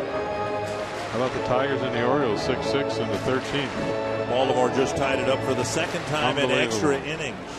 Was it 4-4 and then 5-5 and 6-6? Yeah, perfect. Carroll goes again, right back off the glove of the pitcher. Now Pennington's going to have to hurry, and he'll have no play. And Carroll never took his foot off the bat. And well, he did not, because Pennington made a pretty good move here. He knew he couldn't get Denard at first, so he just stopped and turned and looked at second, and Jamie just was planted right there. So good job. He didn't do anything silly like rounding bases for no reason. When you have a reason, it's okay, but when you don't have a reason, there's no reason obviously to do it. So it was a good move right here. Actually, the pitcher did us a favor there, because that would have been probably an easy out if he did not deflect the ball. Well, here's Revere. He's 1 for 2. It's a good time for a double. We can see their outfielders are playing very, very shallow. Not giving Ben much respect at all for his power. And he doesn't have a whole bunch of power, but he can drive the ball better than where they're playing. That's for sure. All right. People I've asked think it's an even money bet. His first home run, will it be an outside the park or an inside the park home run? Two hopper to first. It won't happen here in the 5th inning. And the Twins strand a couple in the 5th. It's still 7-1.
Sanford Health injury report. Some stars coming back to the lineup for the Angels, the Dodgers and the Red Sox. Correct. Matt Kemp's had some hamstring issues, got through the first game in good shape. And Jacoby Ellsbury with his sore shoulder back in the lineup. You look at the American League East standings. A big gap between New York and everybody else. A fight for a wild card type thing, I believe, isn't it, Richard? Yeah, and then you look at the 4 teams and how close they are together. Correct. And so why would any of the other 4 teams think they're out of it? Correct. When there's going to be 2 wild cards, it almost certainly won't involve the American League Central. So you got 1 team out in the West and those 4 teams slugging it out for 1 in the East. I can't remember where I heard it. I was listening to radio today, and is exactly what you just said is what they were talking about. And it looks like the way it's bunched as we speak, it's going to go down right to the end for that, for that second little wild card deal. I haven't fully understood all that yet, but I guess we'll have to see it once before we get the hang of it. See Cole DeVries in the dugout with Anthony Swarzak taking over on the mound. 5 innings. A little bit of a rough time tonight for Cole, but he got 5 on the board, and which is something. And now we put it together here with the other fellas and hopefully not burn up too many people. The good thing is that we're coming out of the All-Star break, so the guys need to get out there and touch the mound. So it's somewhat a good and a bad thing. Oh, lifted high and deep to center. Span going back to the wall. Another home run. The 4th different Oakland player to hit a home run, and Moss hits his 11th of the year. He smashed it. I thought this pitch was down some, and he just sort of went down and got after it pretty good. Maybe we'll catch a replay here, Richard. Wow, that's not a bad pitch. On the Fox tracks, it's down and away, and man hits it over the center field fence. If you can't throw it there, where are you supposed to throw it? That's pretty good location. And the fellow Mr. Moss must have been guessing down and away or down and out. To hit it that hard, that was impressive. Carter hit the first Oakland home run with 2 men aboard in the first inning.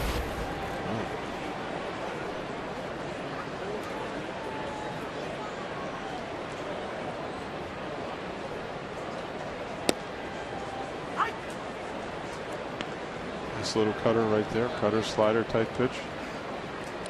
When the A's came through here earlier this year, offensively, the word that I think would best describe what they were going through at the time was inept. They couldn't score runs. They couldn't get hits. Now what we've seen here is a lot of power, and power in the right places, typically with men on base. They've hit a grand slam, a 3-run home run, a 2-run home run, and a pair of solo home runs.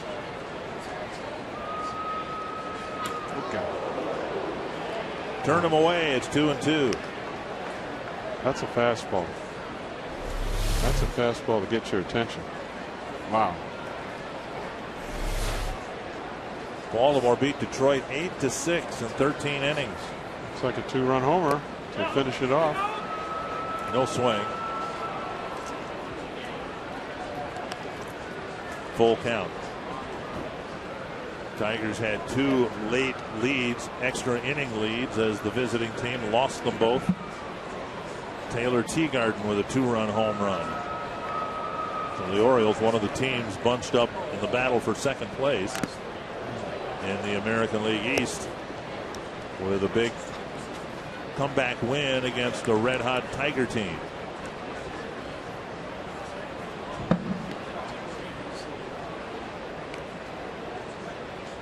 Another 3-2 to Carter. Anthony tried the curveball on the last pitch. Richard, he just got a piece of it.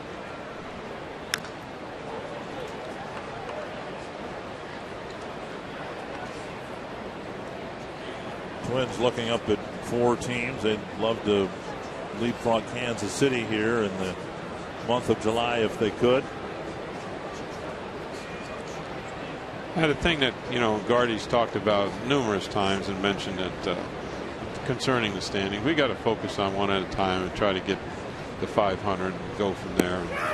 Until you get to that point, you're really not doing much until you get to 500. So let's try to get there and we'll go on.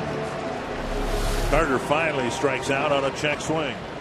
It's a nice little slider type pitch. He went to chase just enough. So 1 gone in the 6th, and here's Brandon Inge.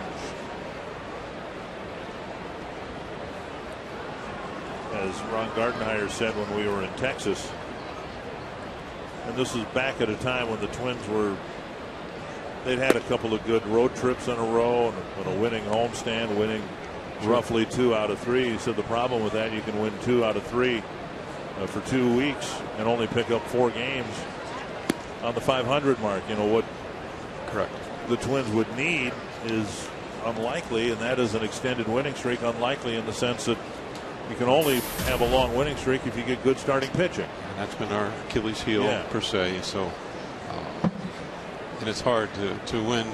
I know we always focus on 8 out of 10. Base hit to left.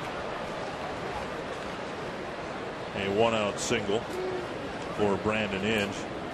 The Oakland series concludes tomorrow. The first series will feature the always popular Dairy Queen cap giveaway. The first 20,000 fans in the gate will get a cool plaid cap featuring the TC. So get to the game early, as the caps will go fast. You can get your tickets by calling 800-33-TWINS or go to twinsbaseball.com. Cliff Pennington, the hitter you talked about, you thought about winning 8 out of 10. Wait a minute. I thought the Minnesota Twins during your tenure just played them 1 game at a time. Well, what we used to do is challenge our starters to pitch well twice in a row. Okay. So that's a little different than what I said, 8 out of 10, and I was optimistic if we pitched good twice in a row. So that's 10 games. And hopefully we would win 8 out of 10. So, and that would give you a good boost. Winning 8 out of 10, you make a move in the standings for the most part. Yeah. On most occasions, you would move up somewhere in the standings. So, but you have to challenge your starters, and we're at a little bit of an Achilles heel right now. Some of our starters are a little bit inexperienced, not experienced as some other teams, and due to injury and whatnot, we've had to replace a few guys, and Some guys have underperformed, and we've had to make adjustments. And within that, we've seen some bright spots, and like Mr. Diamond, who's been, I call him Diamond in the rough, who's come out and really been impressive for us. And one man's misfortune is another man's gain, and maybe we've found ourselves somebody that we can count on a little bit in Diamond, and hopefully, teaming up with Frankie, and these two fellows can proceed on and sort of lead the staff down the stretch here. I'd be curious to find out, and I may do the research after the game. Have the Twins even gone through the rotation twice with the same 5 guys? Yeah, that's true. Base hit to right by Kurt Suzuki, 2 men aboard with 2 out, and Jamal Weeks will hit with a couple of men aboard. Go back to our AT&T trivia question. Scott Diamond didn't do it, but Francisco Liriano did. So did Camilo Pascual, Joe Decker, Bert Blyleven, Francisco Liriano. Jerry Koosman did it. All striking out 15 or more. The record was 15 until Johan 6 years ago struck out 17 Texas Rangers. It's interesting from the Elias Sports Bureau today. The 29 swings and misses for Liriano last night were the most in the major leagues since Santana had 32 swings and misses. Wow. When he struck out 17 5 years ago in 2007. Well, that's a real big number as well. I thought 20. Dick, what was the number again? 18? 29 swings and misses last night. Santana had 32. Whew.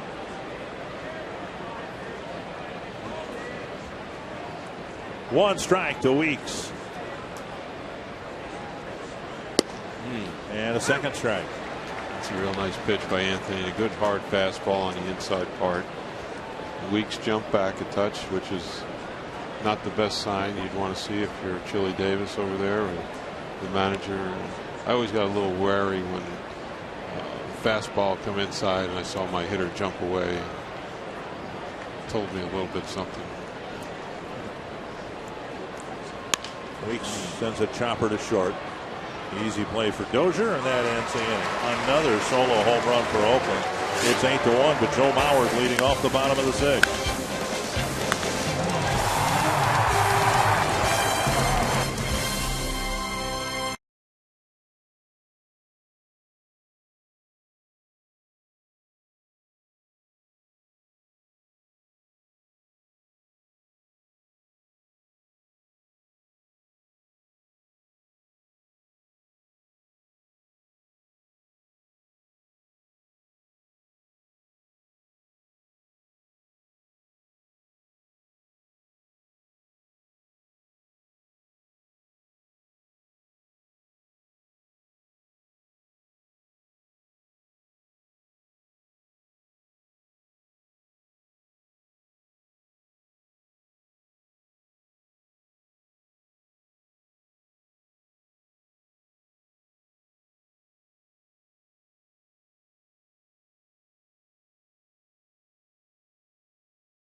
Here's the Coors Light freeze cam in our Coors Light 6th inning. The curveball, a Cole DeVries.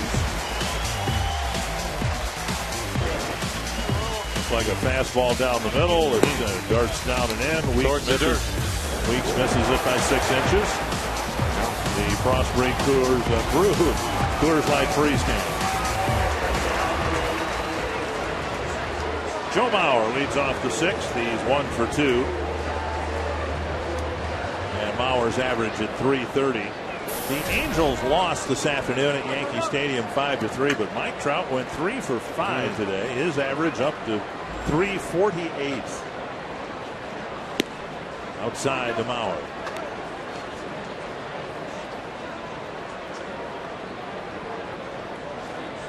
So Mauer, it seems, on a nightly or daily basis, picking up a couple of hits a game. 2-0. And we don't want to forget about the walks either. It's the combination of walks and hits that has Mauer leading both leagues in on-base percentage. Joe's got a terrific eye at the plate. He always has, and he's gotten the respect from the umpires as well. So you pretty much, if you're a pitcher, you just might as well throw it over, and whatever happens is going to happen. So why waste your time throwing a whole bunch of pitches? Because if you walk, you're going to walk them. It's like a single anyway. So I would just go ahead and throw it in there and take my chances and not run that pitch count up too high. Like 4-pitch walk. Did. Actually, Joey Votto and David Wright in the National League have higher on base percentages than Mauer, but here's his resume so far this year. He's quite good. Third in the American League in average on base percentage. First. Runners in scoring position 4, 375. Wow. 258 with 2 strikes.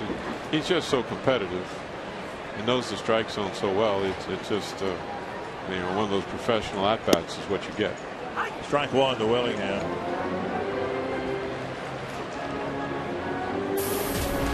Willingham with a line drive out to wrap up the first inning to left field, and then he was called out on strikes in the fourth.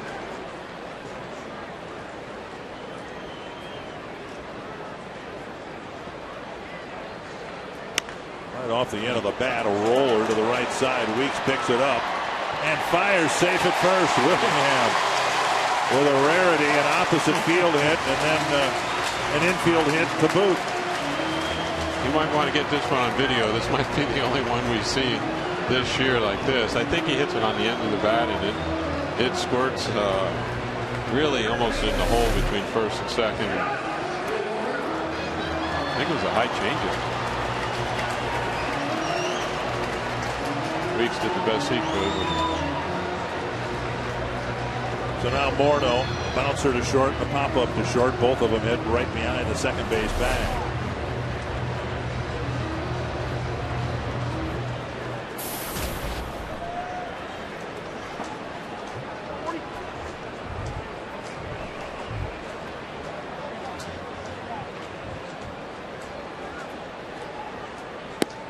And that covers the inside corner.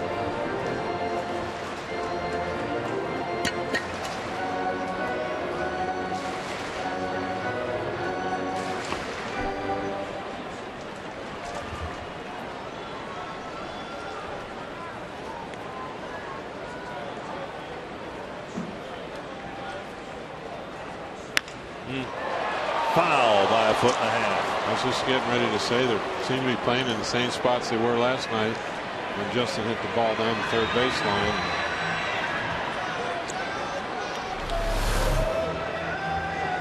Fastball's up and away. Justin just strokes it on over to the left side, and just no chance over there for Inge.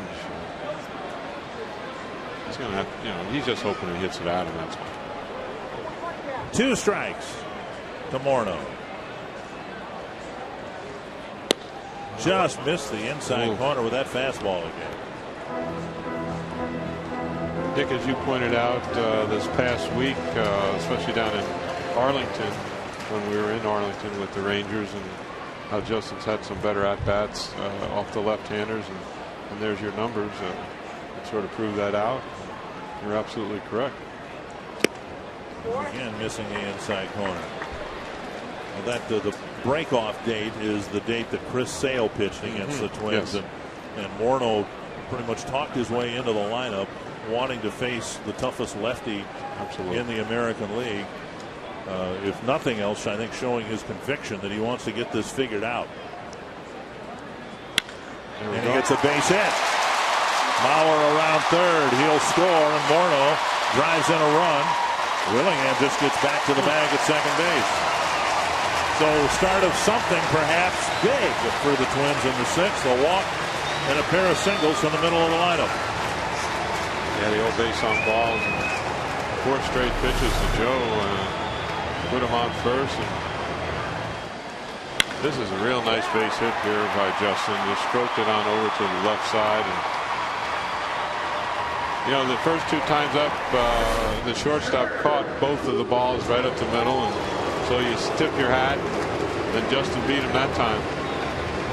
I don't know how that all evens out or works out or plays out, but you know, I think some of these defenses, I know they have their charts and whatnot, and you know, I had them too, but sometimes it looks like things are a little bit overblown just a touch.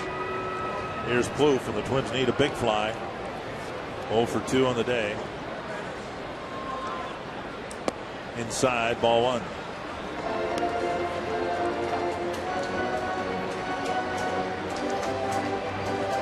Jordan Oberta warming up. One of 4 left-handed relievers the A's are carrying right now.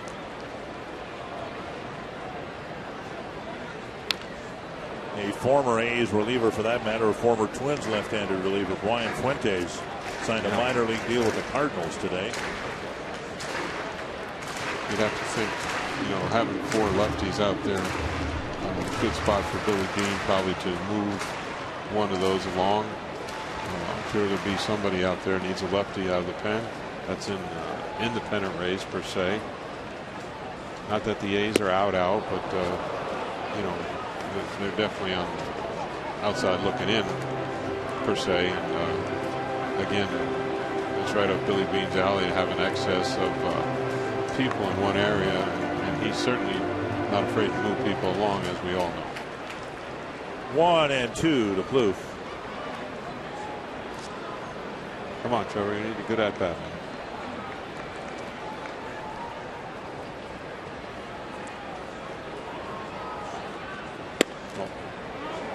Just missed the inside corner. He missed it a couple of times to Morneau, and he nearly clipped it there to Plouffe. Boy, I don't know.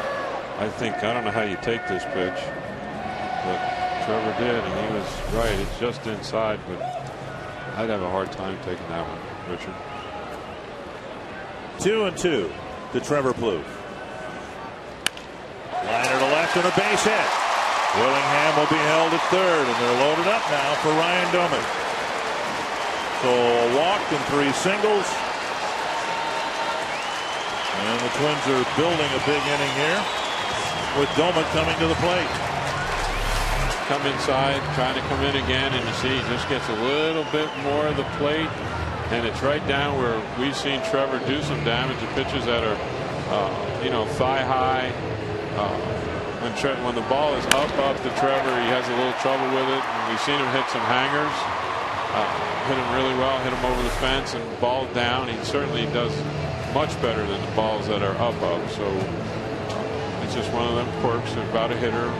Usually most lefties like the ball down and hit the ball down a little bit better than they do up. Trevor's a little bit opposite of that. A little backwards. Doumit with a single. He was out trying to stretch it into a double. Then he hit a fly ball to center. The A's have built an 8-2 lead on the strength of 4 home runs, including 2 home runs with men on base. The Twins need a big hit here. Not necessarily a home run, but they need an extra base hit if they're going to get back into this game. Not fouling out of play. I like to say in dugout parlance is keep the line moving. 24 extra base hits for Doumit among his 68 hits. Slugging percentage of .451. Get up to 85, 86 pitches now from Malone, and I don't know if he's hit a wall or we're just getting the hang of it. And out at the plate, barely. Suzuki kept a toe on the plate on a terrible throw by Malone. They could very easily have gotten a double play, and instead they're lucky to get one. Well, this is what we call the pitcher's fundamentals.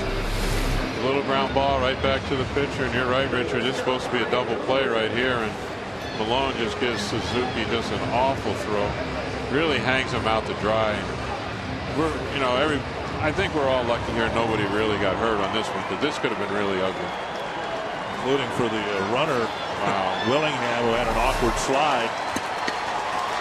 Well, Dozier will take his swings. He homered, leading off the third inning.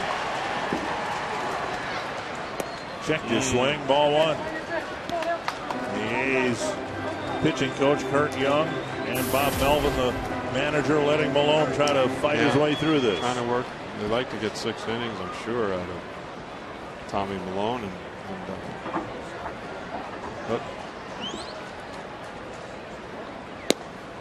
Stride, 1-1. I'm not making excuses. I don't even want to, but we were out there on the field today, Richard, and you can attest it was warm. Yes. It was really warm out there, and you were talking, I was sitting, and it was warm. So for the players out there playing, especially the pitcher, maybe he's just getting a little worn down.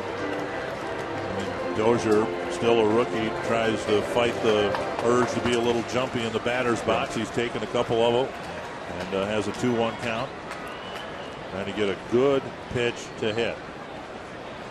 Outfield grass, please. Got one right down the middle, and he fouled it back. 2-2.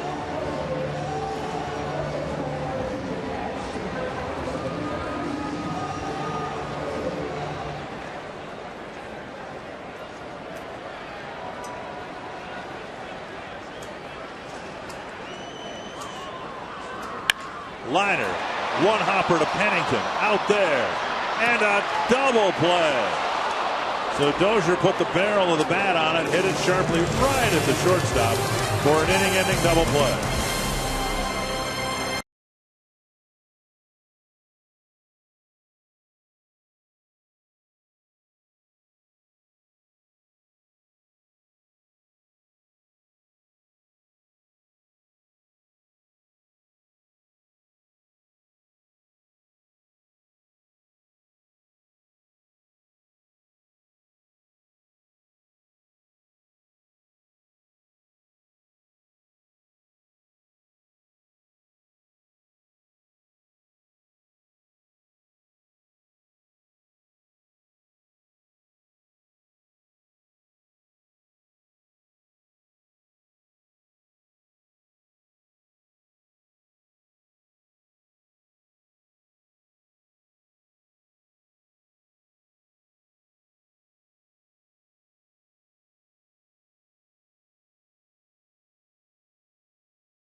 Our website, foxsportsnorth.com, at Game Connect. Max Bartel had this to say on Twitter: definitely Justin Verlander. Send those comments to #curveball. We have more. This is Eric Lee. He says, Chris Carpenter creates so many bad swings with his curveball. He easily is the best. We'd like your opinions. Join in the discussion. And if you'd like to vote on one of these four players, Josh Beckett, Chris Carpenter, Roy Halladay, or Justin Verlander, you can do so. You see Verlander leads our voting right now far and away, 61%. You can send your tweets with the #curveball or join in the discussion on foxsportsnorth.com at Game Connect.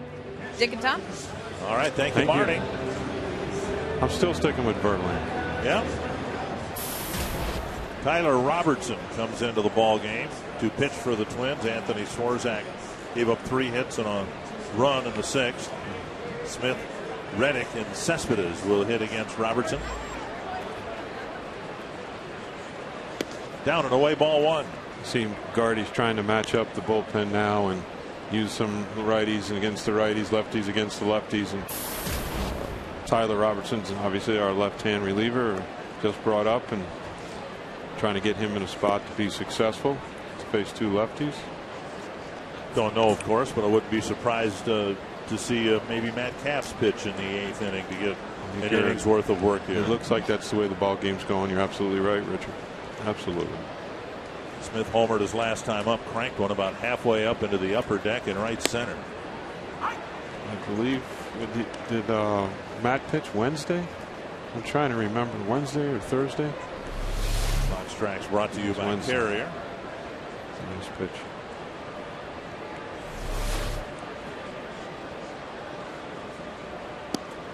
Breaks one over for a strike.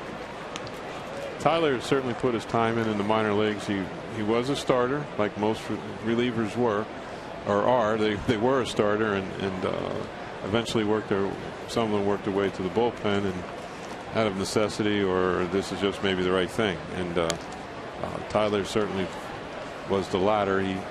This was the right thing for him. And as a starter, he pitched 5-6 innings, but there always seemed to be an inning or two where it's 27 pitches, 28 pitches, 32 pitches. And he always seemed to have that kind of inning every, more often than you would like. And so the decision was made by Mr. Rance to put him in the bullpen and let him go from there. And he's found success. So things have certainly worked out for him. But learning to be a starting pitcher and learning how to pitch some is what makes a good reliever.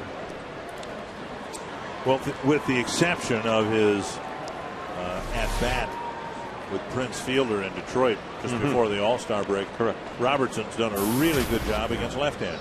Absolutely. And he took care of Smith, and now he'll face Reddick. He's got a nice slider he throws, and it's hard. And the one he threw to Prince wasn't a good one. Obviously, he left it inside part of the plate. But as we saw the difference between the two sliders, one down and hang one and leave one up, and it gets hit pretty hard. And if you keep it on the down slide and keep it going away from the hitter, you can have a lot of success. And he just made a bad pitch at the bad time. That man hit it hard too. He left a lasting, indelible mark on Tyler's ego, I believe. And on a seat at Comerica Park. Look at that speed down the line. Safe at first. Morneau didn't catch it. I'm not sure it would have mattered. Reddick flying down the line on a slow chopper, and he's aboard with a one-out single. I think he was safe anyway. He was really running. For all the people out there, the young fellas out there that want to play some baseball, go ahead, run them out. You never know what's going to happen. I believe he was safe.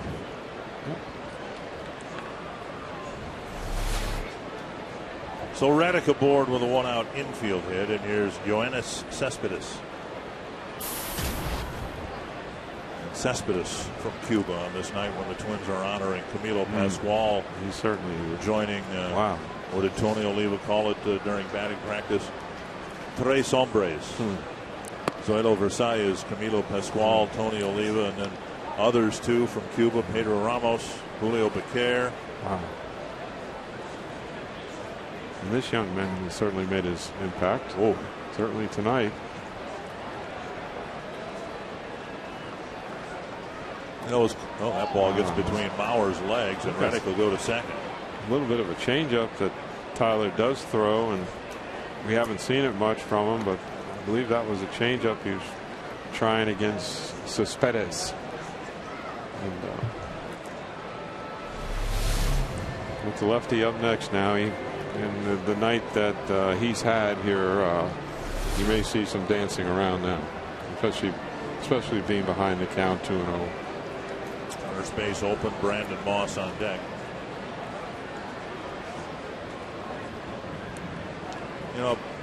Regarding the Cuban connection, it's entirely possible, if not probable, that Cespedes, even though information doesn't flow freely through Cuba, But it's entirely possible that Cespedes is well aware of the Olivas and Pascuals of the world. I know when the White Sox come here, Alexei Ramirez spends considerable time talking with Tony Oliva and was well aware of Tony's exploits when he was growing up in Cuba. I'm sure it's always been a rich history of baseball in Cuba, and so I'm sure a lot of that has been passed down through generations. And if Cespedes is aware of Pascual and Oliva, what a thrill it must be for him to come to this country and go through everything he's gone through and find some fellow countrymen who've not only survived but thrived in the United States. You got to see a pretty special night, too. Another breaking pitch and a swing and a miss. It's all happened on 3-0, and Robertson's thrown him 2 breaking pitches on 3-0 and 3-1. And he certainly doesn't want to walk. He's swinging. Not the first Hispanic player who finds swing of the bat a lot more fun than walking to first. We haven't seen is the bat toss. And we've certainly seen our good friend and Hall of Famer Tony O go with the bat toss on numerous occasions.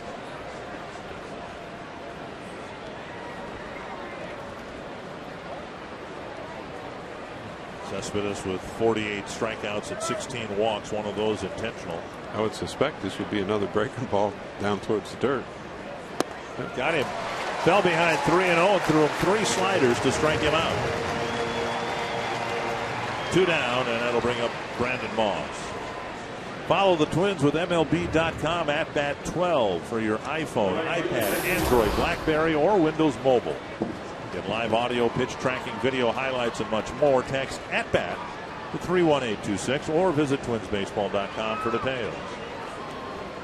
This is one of those at bats that Cespedes had where he's having a real good night and he just didn't want to walk. He's not going to walk, and he was going to swing, and Chile will talk to him and suggest to him that, you know, sometimes you just have to take the base on balls, and because you end up making an out, a foolish out, an out you don't need to make, and it just hurts yourself and hurts the ball club in the long run. And you admire that he wants to swing, but it's just not the right time. You have to swallow your pride a little bit and say, I got to take ball 4 and just walk down to first. He'll learn that as he goes along. 1-1 to Moss. Homer to straightaway center, leading off the 6th inning.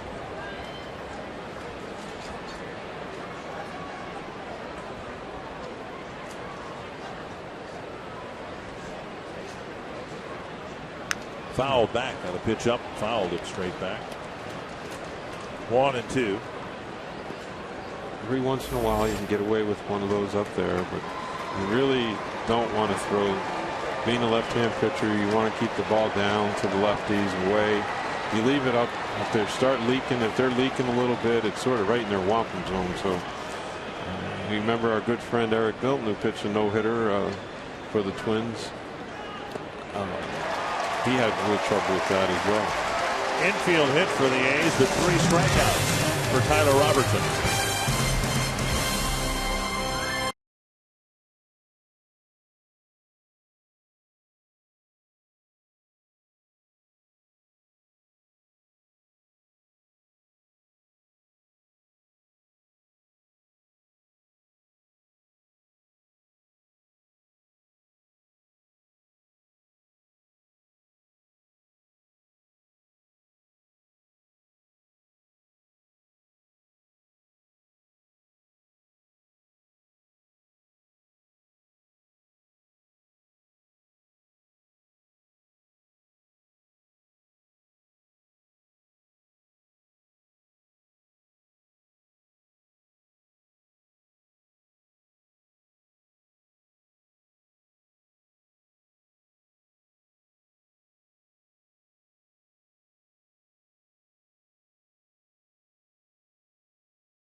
Minnesota Twins baseball on Fox Sports North is brought to you by McDonald's. Quench your thirst. Get any size soft drink or sweet tea for just $1. And by AT&T, the nation's largest 4G network. AT&T. Rethink possible. A's in front here, 8-2. Time for the CenturyLink high-speed pitch tonight. And unfortunately for the Twins, DeVries won the battle in the radar gun, but that's been it. Yeah, that doesn't count. 92 and 90 for Tommy Milone, who certainly outpitched Cole DeVries tonight. There's no way around that. Did a nice job. And Malone's out of the ball game now. And Jamie Carroll will lead off the inning for the Twins against Jordan Roberto. Fellow warmed up for 2 innings out there and come in and first pitch misses the catcher. How do you like me now? 1-1 to Carroll. Single down the right field line his last time up. Hits are even at 10 apiece, incredibly, but the runs column a little lopsided, 8-2.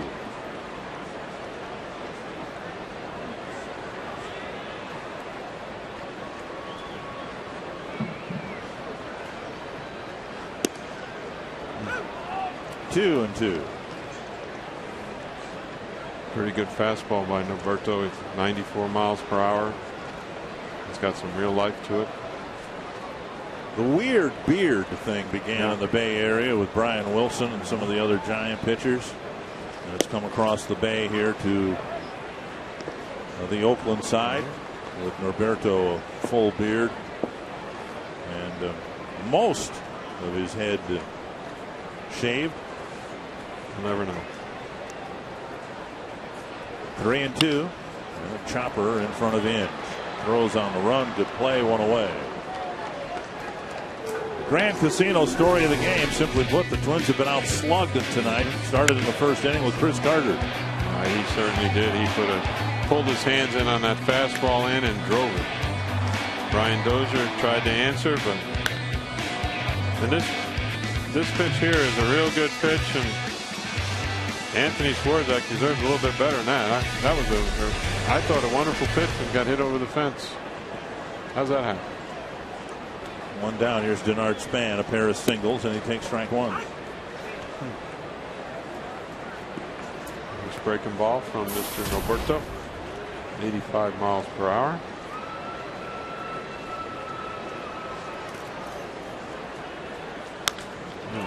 Chopper, and it might be a foot race to the bag. Span beat it. 3 hits. They've all been infield hits for Span, and he'll take all 3 of them. Wow. This is one of those plays that the first baseman has to realize he's going to have to take it himself. Because the pitcher, if we have a replay of the pitcher doing the pirouette on the mound, see him? There he goes, spinning, turned all the way around, about fell down, and there's no way he's going to beat Denard Span to the first base bag. Not even close. The Span's aboard, and now Revere to the plate. The young players out there and the dads that are watching with their sons, this is not how to do it. So is Carter supposed to let Weeks handle the ground ball then? Well, I think yes, that and see, we're in no man's land now, but the problem was with Roberto, really, when he did his pirouette and spun all the way around and totally off balance. Now he has to go cover first and he can't get there. Revere takes a strike. Not the right way to do it. And the thing that's sad is that he makes a real good pitch and gets a little bit of a ground ball. It should be an easy out, and it turns into a hit. And Suzuki with a tough time catching that pitch. It's 1-1. I'd like to profess to our people, especially in the minors, that you get an out, you deserve this out. You're supposed to get an out here, and you don't do it. And it's just basically part of the pitcher fundamental thing, and I'm sure the A's practice it like we do over and over and over and over again. And once the game starts, they're pretty much out there on their own, and you get that pirouette, and you're staring at a man on first for no reason. Do you care to weigh in on my informal poll about Ben Revere's first major league home run? Will it be an outside the park home run or an inside the park home run? I'm still thinking. Yeah, I haven't forgotten. How many days do I get to answer?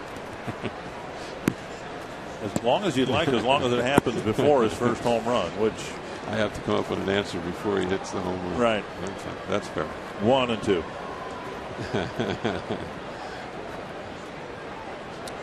come close to hitting a couple of inside the park home runs.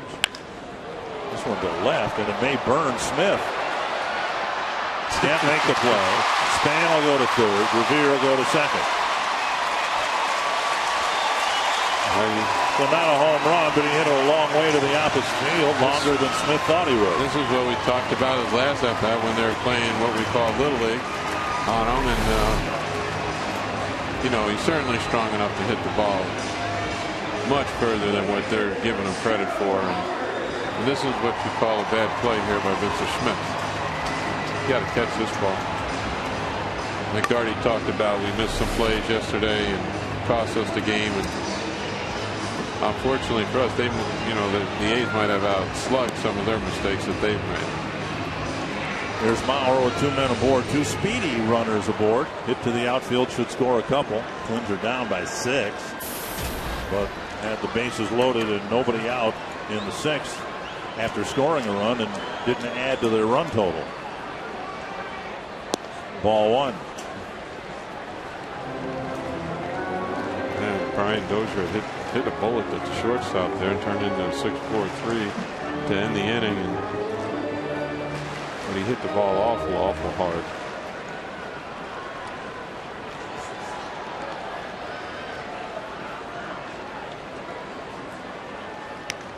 Mauer tried to turn on it. Oh, that's a nice one. This fastball is just good enough to get by Joe, just a touch. That's the thing. Joe took a turn, turned on it, tried to hit it out of the park, and just got beat by just a touch. 1-1. 2-1.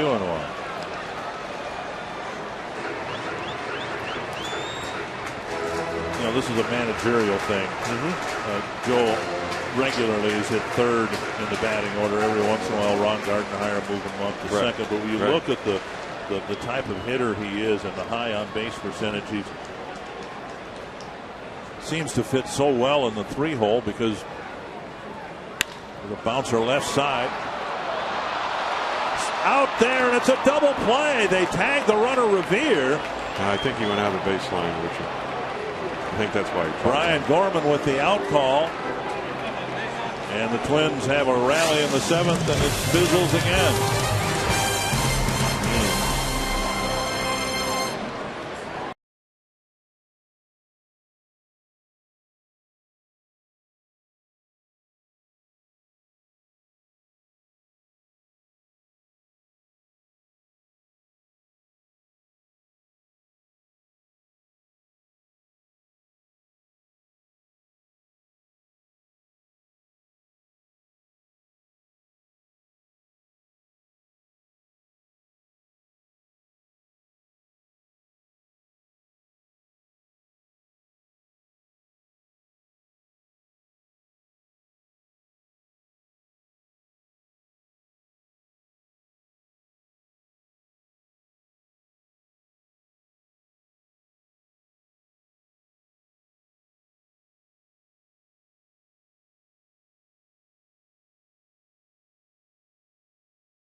hoping for a comeback. Twins and Athletics on Fox Sports North, presented by Subway.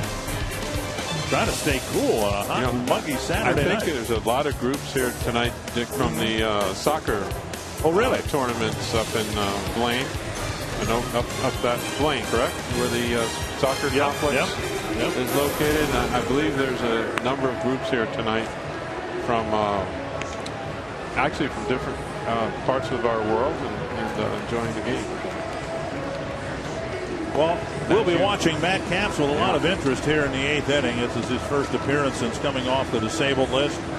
Capps was the closer, had some shoulder problems, tried to pitch through it, finally shut down, and worked his way back through a rehab assignment. Now he's here, and we'll see how he fares with Carter, Inge, and Pennington facing him in the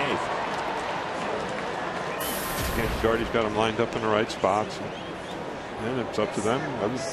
Get the job done. 3 right-handers.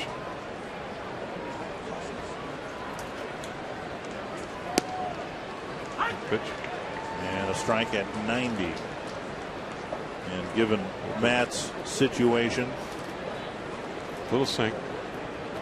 Scouts will be let's get him going here. See what happens. Pointing up in the jugs guns up. There's a 2-hopper to Plouffe at 89. Over to Morneau. Carter nice retired. Very nice.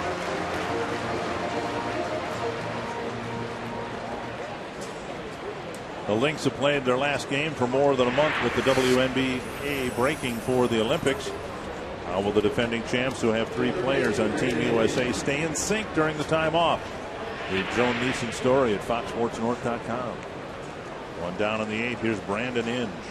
A couple of lineouts and a single.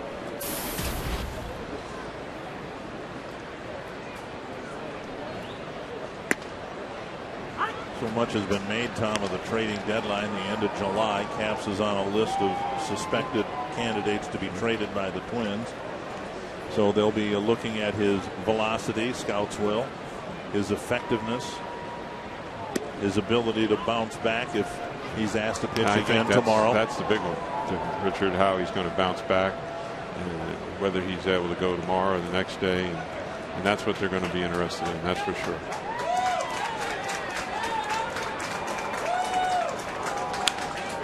Bounce foul 1 and 2. Just from watching his body language, he looks comfortable. He looks confident. He doesn't look to me like anything's bothering him something at all. So he looks fine.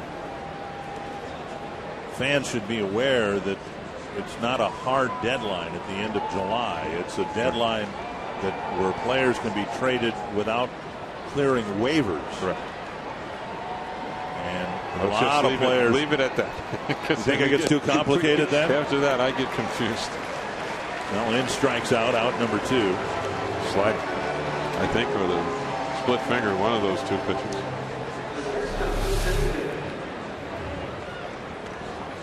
Can't tell. One, the slider or the split finger. Need a professional pitcher up here to straighten everybody out. He'll be back. What exactly that pitch was. It's one or the other. 2 down, and here's Cliff Pennington. The important thing, it was down in the zone. Had good movement to it. In an attempt to clarify things rather than confuse things, we'll just point out that last year Delman Young was traded in the middle of August.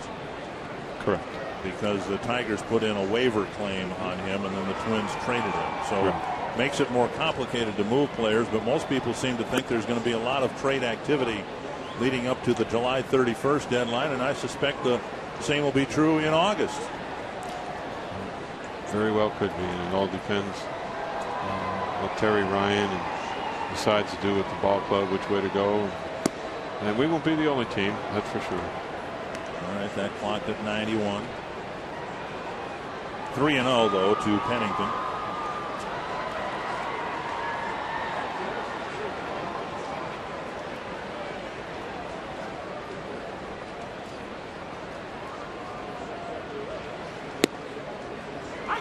Again at 91, 3-2. I guess I brought up the waiver thing not so much in the context of Matt Capps and what might happen with him, but Carl Pavano and what might happen with him. The Twins got Pavano. The fly ball to center and Span retreats. The Twins got Pavano in an August deal with Cleveland, and if he ends up being traded, it might be a similar type of deal in the month of August, not July. Josh Willingham will hit for the Twins when we get to the bottom of the 8th inning.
Twins trail 8-2 as we head to the bottom of the 8th inning at Target Field. Our coverage of this game will continue after the final out with Twins Live presented by CenturyLink.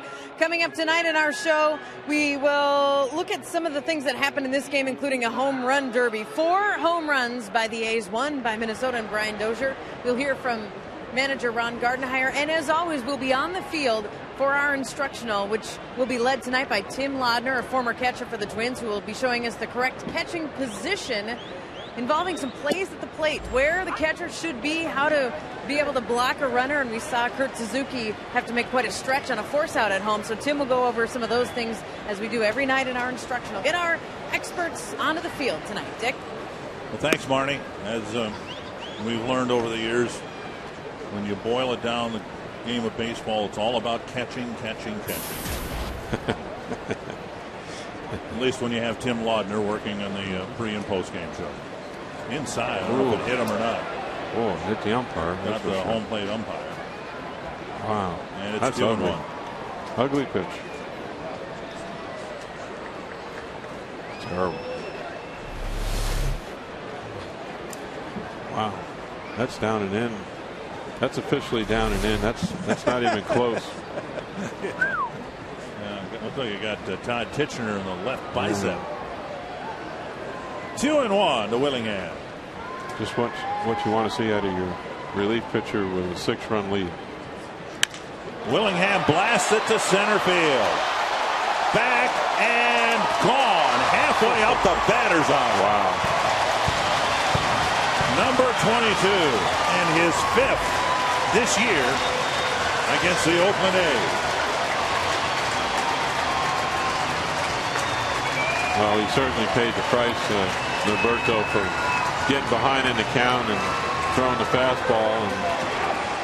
And this ball, Richard, I believe, went halfway up as you called on the batter's eye.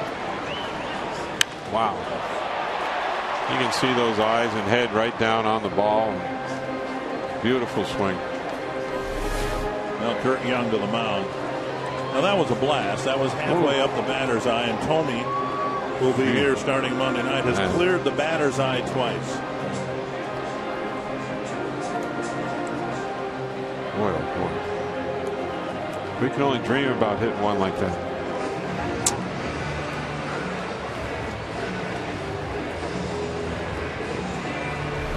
You watch Jimmy, well, there he got putting his foot down on the ground. Here's the part I like. This is the part I like right there. His Head down. Head still, eyes right down on the baseball. Boy, that's one of those pictures you want to keep and you save for your son or daughter. You want to be a hitter? Well, here you go. 2 strikes. Easier said than done, though. We know that. Morneau with a single his last time up. Oh, pulls one weakly to the right side. Weeks fires to first, 1 away. At every Twins game, businesses of all sizes host their employees and clients for a fun night of baseball. You can take advantage of all this beautiful ballpark has to offer your business group. The Twins are an inexpensive and simple way to entertain in a setting your employees and clients will be sure to enjoy. Organize your group of more than 25 today. Call 800-33-TWINS. Ask about a Twins Target Field group outing. Suzuki to the mound. It looks like a little bit of a stall. Yeah, they're going to come out and make a pitching change here with Bob Melvin coming out to get Norberto.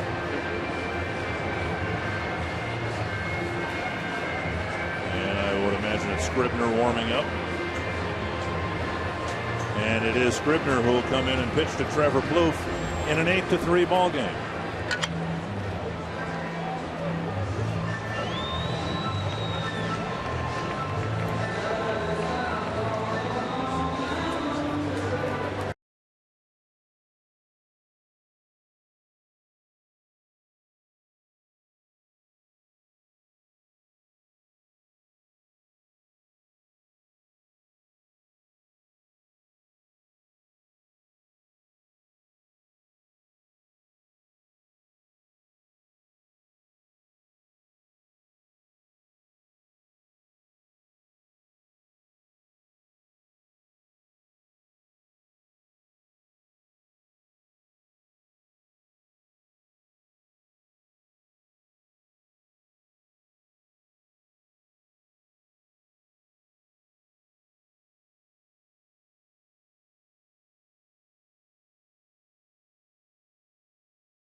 Running out of outs here, however, and Evan Scribner comes out of the Oakland pen with the A's up by 5.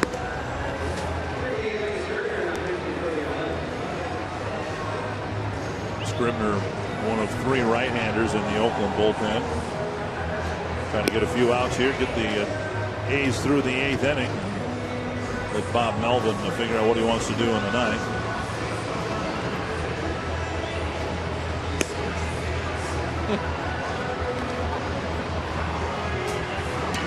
Plouffe will be the first man he faces, and then the switch hitter Ryan Doumit.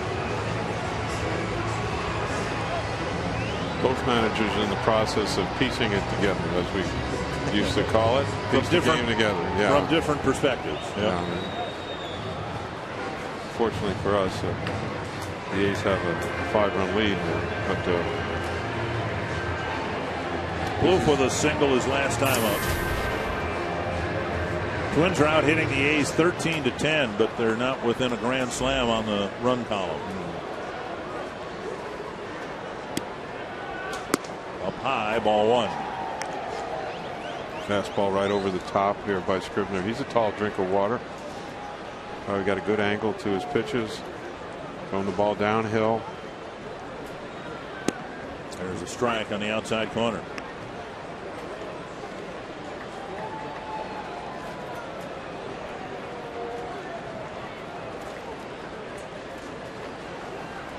curveball lifted to left center.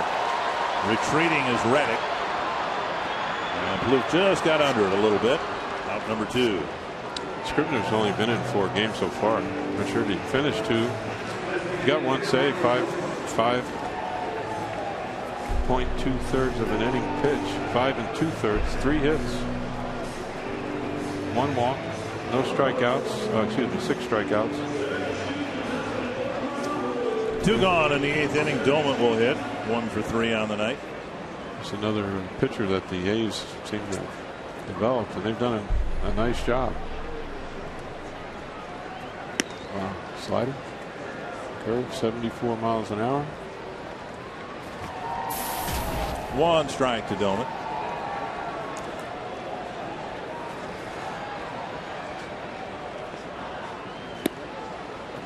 And a breaking pitch misses.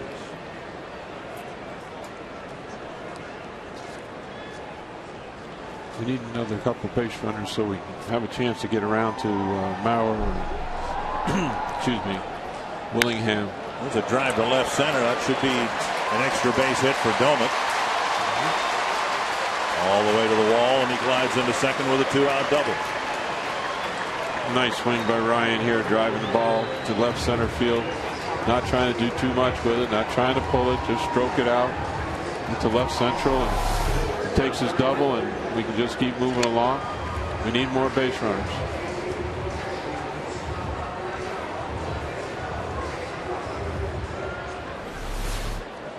Here's Dozier, a home run into the upper deck in the 3rd. A couple of ground balls to short. One of them turned into a double play. Dozier's hit 2 balls well here tonight. The home run, obviously. But his inning-ending double play in the 6th inning. Bases loaded, 1 out, and he smoked one on 1 hop to Pennington, and just like that, the inning was over. Down low, 2-0. Well, he couldn't hit it any harder than he did, and really put a stop to that rally that we had going, and pitcher's best friend, the old double play.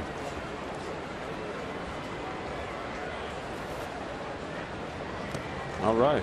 3-0 with Carroll on deck. Wow.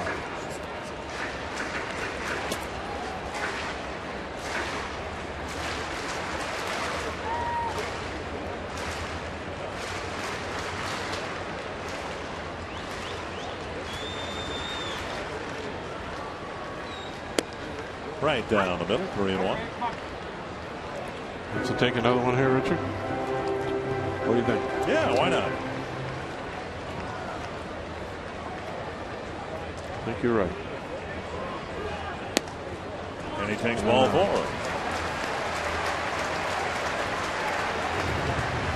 Here's the Home Depot doing more on defense, and it was Dozier's smash to Pennington. Well, it was just a fastball out over the plate, and Ryan, he smashed it, and unfortunately it was right at Pennington. It turned into the old 6-4-3, but boy put a real good swing on it. It's been a lopsided game yet in the late innings now. The Twins have had chances to jump back into it. Absolutely. Bases loaded in the 6th, nobody out. They didn't add another run. 2nd and 3rd, and 1 out in the 7th, and a weird double play. Correct. Now the home run, a double and a walk with 2 outs, and wouldn't take much to make the A's squirm in the dugout and the bullpen. Correct. Yeah, that's what we need. We want them to use as many people as possible. Slow breaking ball over for strike 2. Even that get the closer back in the game as well. Make them use them.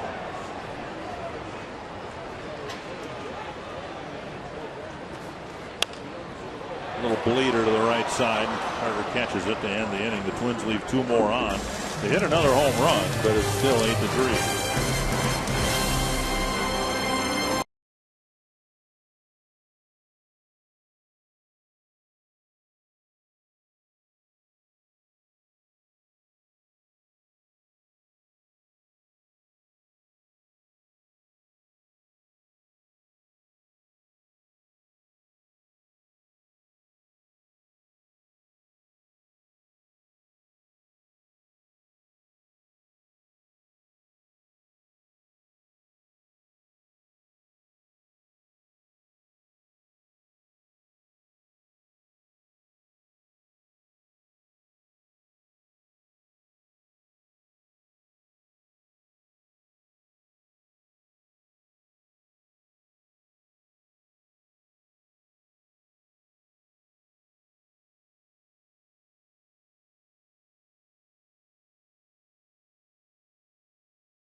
Fortunately for the Twins and their fans, the highlights came before the game, with Camilo Pascual being inducted into the Twins Hall of Fame. And the A's put together a 4-run first, haven't really looked back yet.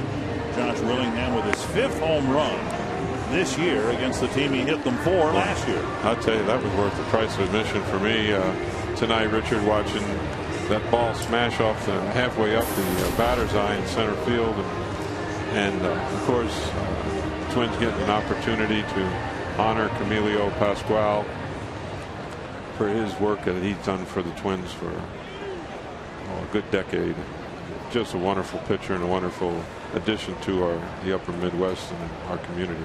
Jeff Gray will pitch to Kurt Suzuki. I asked Camilo this when he was nice enough to stop by in the 4th inning, and let me get your perspective on this. Sometimes pitchers or position players who were really good at what they did had a tough time instructing younger players that don't have the physical tools that they had. And Camilo said, yeah, it was really tough working with younger pitchers. Right.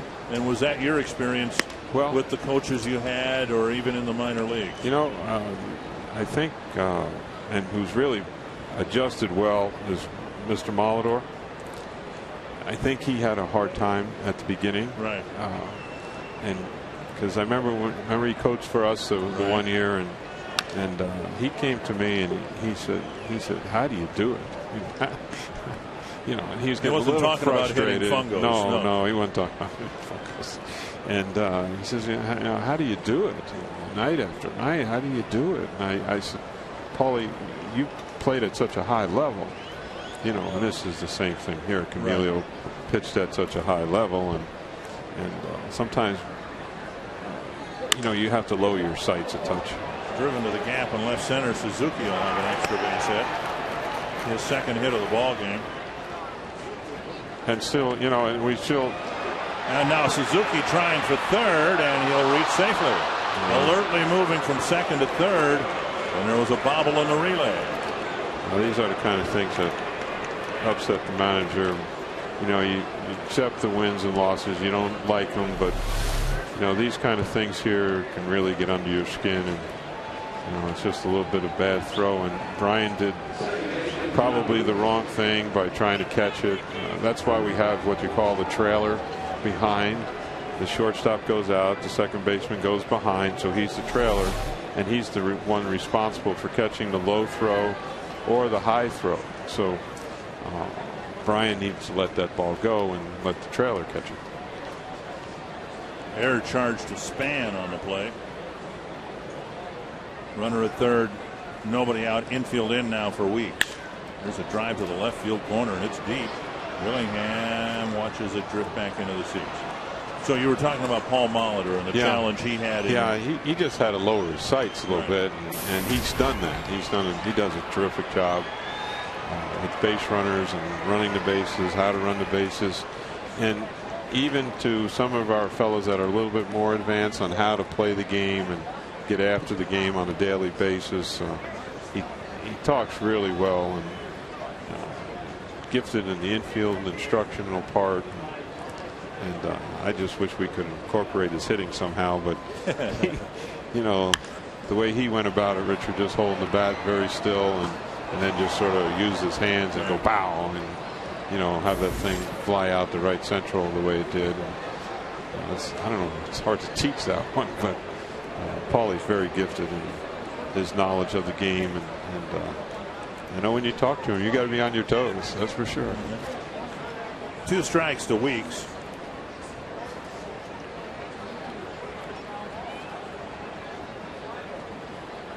Well, I thought of it too with Rod Carew on the field. Of course, Rod had a nice second career as a hitting coach for the Angels, for the Brewers, and is in camp with the Twins in spring training. And it's, you know, I think a source of frustration for a player like that too, who was such a great hitter, such a great contact hitter, and then to try to communicate to players who.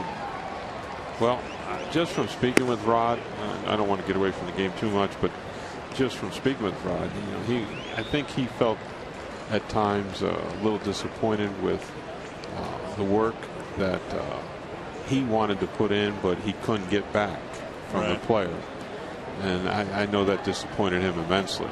He's trying to teach and help, and he just couldn't get enough work out of the individual player to, made it very frustrating for him. 2-2 to Jemile Weeks. Dozier backhands it, looks at the runner, fires to first, one away. Well, speaking of Rod Carew, Johnny Gomes came over and asked Rod Carew to sign some baseballs. I don't blame him. Rod's off autograph as well. Ty Waller, the first base coach for the A's. Get a Hall of Famer to ink a baseball for you. You're having a good day. Infield in again. 1 out. With 1 out, and here's Seth Smith. And strike one. Now the pitcher's job now is to keep that ball down. Keep it down. We need the grounder just like we got on the previous one against Weeks. So Jeff needs to keep it down in the zone and hopefully get another ground ball hit at somebody, and we can keep the runner at third.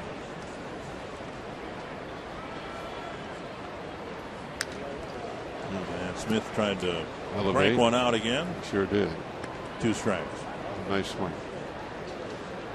Fortunately for us, he got beat by just a touch. It's a good fastball. The inside part of the plate, and just beat him. 2 strikes. Gray trying to pitch out of a situation here in the 9th inning. Runner at third, nobody out. Now there's 1 out.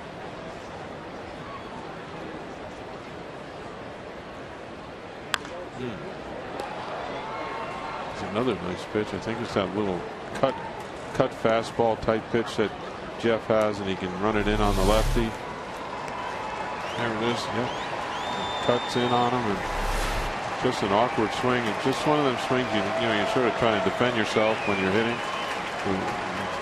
For the fans that are a little bit older, remember Wade Boggs and the way he could foul off pitch after pitch after pitch. Very high. 1-2.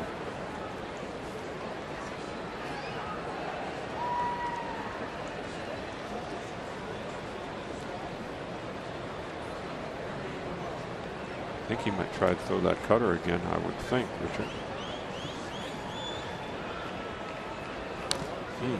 And Mauer couldn't quite hang on to the foul tip. I believe that's a slider. 85 miles per hour. That was a nice pitch. It was heading towards the dirt.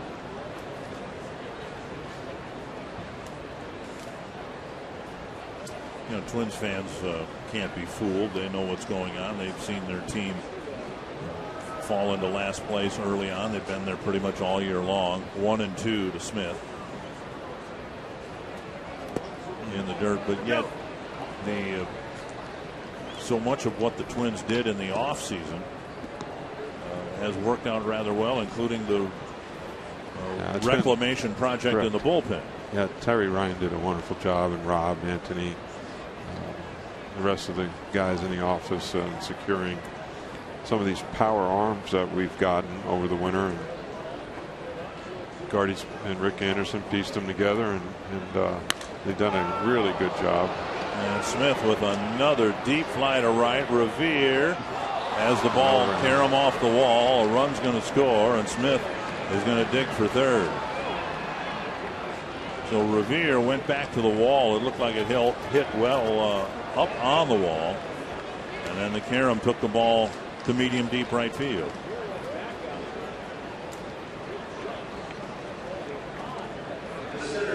He elevated it. I think it's an off-speed pitch, and he did a real nice job. He thought he hit it out of the park, to be honest with you. It was into his jog, and then had to turn on the jets. But again, the ball ricocheted so far back, or Karam. Is that the right word? Karam? That's a good word. Karam back, and Ben had to go run it down. I'm sure Jerry White's been taking some notes over there, and as much as we admire Ben trying to climb these walls, as we spoke earlier about climbing the wall and getting up on the wall like he did last night, he's going to have to use a little bit of judgment here and or Ben is, and going to have to realize that he can't catch some of these balls and needs to probably turn around and play them off the wall and try to save some of these triples. So again, it's a point of the game right now where he's trying to save as many runs as he possibly can. So you really admire him trying to catch the ball, but for the big picture, he's just going to have to learn how to play it off the wall. Down and in. Now it's a different playing surface, both underfoot and on the wall, but Tom Bernansky was always really good at the weird wall in right field at the Dome. Yeah, the baggy, he could really play it well. And we were fortunate there for quite a few years, as you know, Richard, where players were very gifted to play in the Metrodome. A lot of speed in the infield and a lot of knowledge in the outfield with a lot of speed. Guys knew how to play. And of course, number 34 made everybody a lot better. You know, when you look back at his career, and for those of you who were with us in the pregame show, you know Kirby got the loudest ovation of all the Twins Hall of Famers who are no longer with us. To me, one of the most amazing things about him, how strong his legs must have been to have played all those games, remembering that he was on base an awful lot. He had more running to do than most center fielders, and he never missed a game because of injury up until he got hit in the eye. Yeah. A foul ball stung Mauer. I think it might have hit Joe in the thumb. What you call one of those thumb things. You get a little bit of the foul ball and it misses the center of the glove and ends up bending the thumb back. Ooh. Yeah, that's exactly what happened.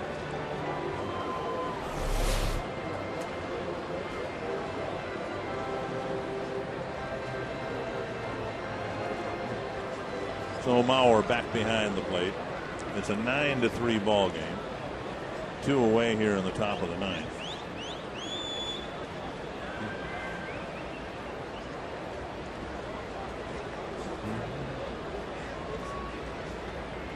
Cespedes with a couple of extra base hits already tonight. 1-1. Final game of the series tomorrow. And then Jim Thome and the Orioles will come to town. Orioles beat the Tigers in 13 innings, 8-6. Royals got on top of the White Sox, 6-3. Bounce to the right side. Carroll has it. That ends the inning. A couple more extra base hits for the A's and another run they're probably not going to need.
With a whole bunch of extra base hits here tonight. Twins have hit a couple of home runs, but then a bunch of singles and a double. And Jeremy Blevins comes out of the Oakland bullpen. The pitch to the Twins in the 9th.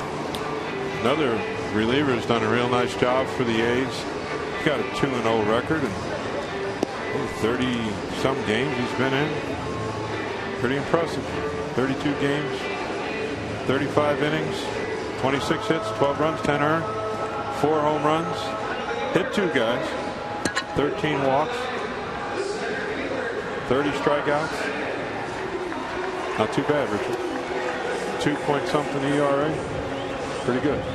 And he's brought in because the Twins will start with their 1, 2, and 3 batters here in the 9th inning. Which on most nights, those are all left-handed batters: Span, Revere, and Mauer. This is the value of having some lefties out in the bullpen and come in and you know, at least try to match them up and give them the best opportunity to be successful and try to nullify the other team as well. So it's a treat having all these lefties out that they have, the A's have. Span hasn't hit the ball hard at all tonight. He's got a bunt single and 2 infield hits. But his 3 for 4 night has the average up to 279. Then Revere, who's got a couple of hits, and Mauer, who's single on the walk.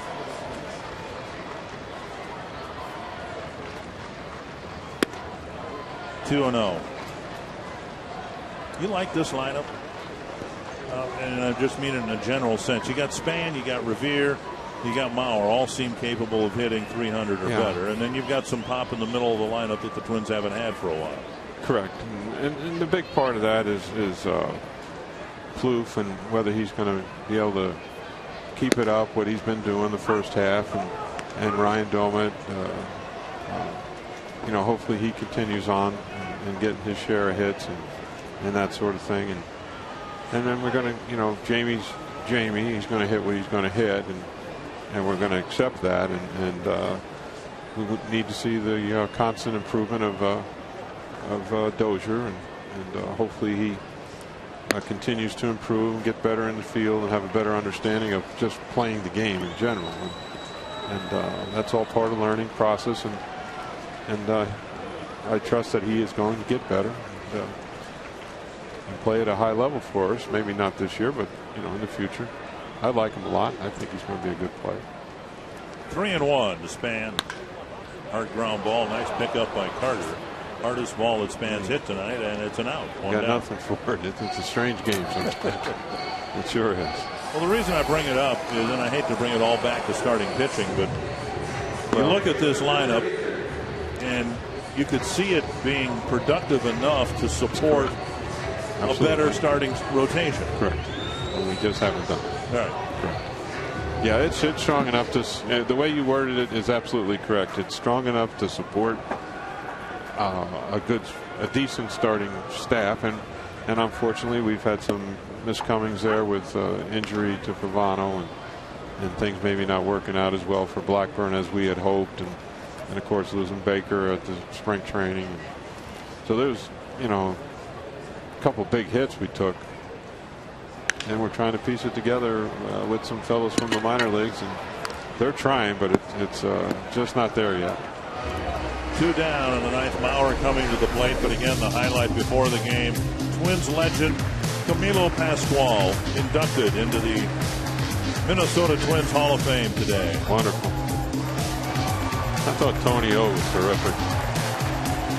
The whole thing was good. Perfect.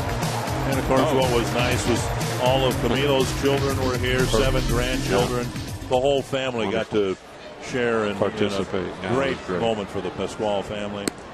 Twins fans in general. Great day. Ball 1 to Mauer.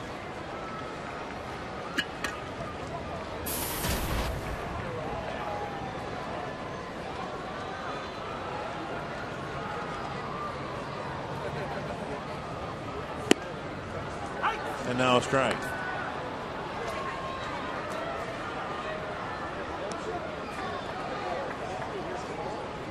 Kansas City, the only team in the American League Central that is going to win tonight, unless the Twins come back with the greatest comeback in Twins history. Swing and a miss, 1-2. It's a nice little breaking pitch by Blevins.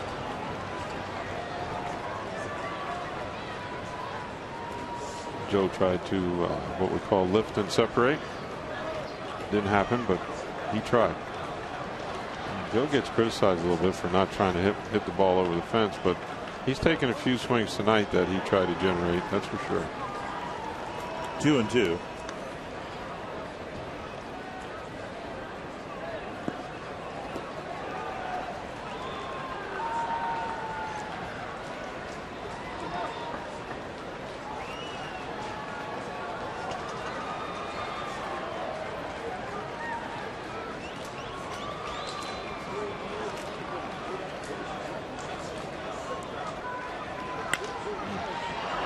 Protecting the plate, he flips it foul. Yeah, he's not going to give in, that's for sure. It's not in his DNA to give in at all. I mean, he's going to fight it out right to the end. This fella's some kind of hitter. I think that he's the only American League catcher to win a batting title. Just think about the last 10 minutes for him. He took that foul tip off the thumb, and the thumb has got to wrap around the bat. And you can imagine it's still throbbing pretty good right now, but he's got to try to hit with it. There's a reason catchers don't win batting titles, and he's won 3 of them. Yeah, that's why it's hard to imagine how he could never possibly get criticized for anything he does. It's just amazing to play the position that he does play, as you pointed out, and have 3 batting titles and contending again for another one. So, and if you had to bet money, you'd think that this might be the right way to go. That's a foul tip, and Suzuki hangs on to it. Mauer strikes out on a pitch up and in, and that's going to be the end of the ball game. A lopsided Oakland win. Here's strike 3, and Suzuki finally controlled the foul tip. Yeah. So a weird way to end a ball game here, with the Twins being outslugged by the Oakland A's. Kevin Gorg, the Twins started the game on a high note with the induction of Camilo Pascual, but that 4-run first inning kind of took the steam out of the proceedings here tonight. Yeah, you're right, Dick. We'll break it down on Twins Live. Home run derby for the Oakland A's tonight. Couple of hitting streaks stay alive for Minnesota. We're going to hear from the manager, Ron Gardenhire. Tim Lauder will put you on the field and teach you to receive the ball from a catcher's perspective, force play and tag play, and we'll preview Sunday's rematch. Athletics win 9-3.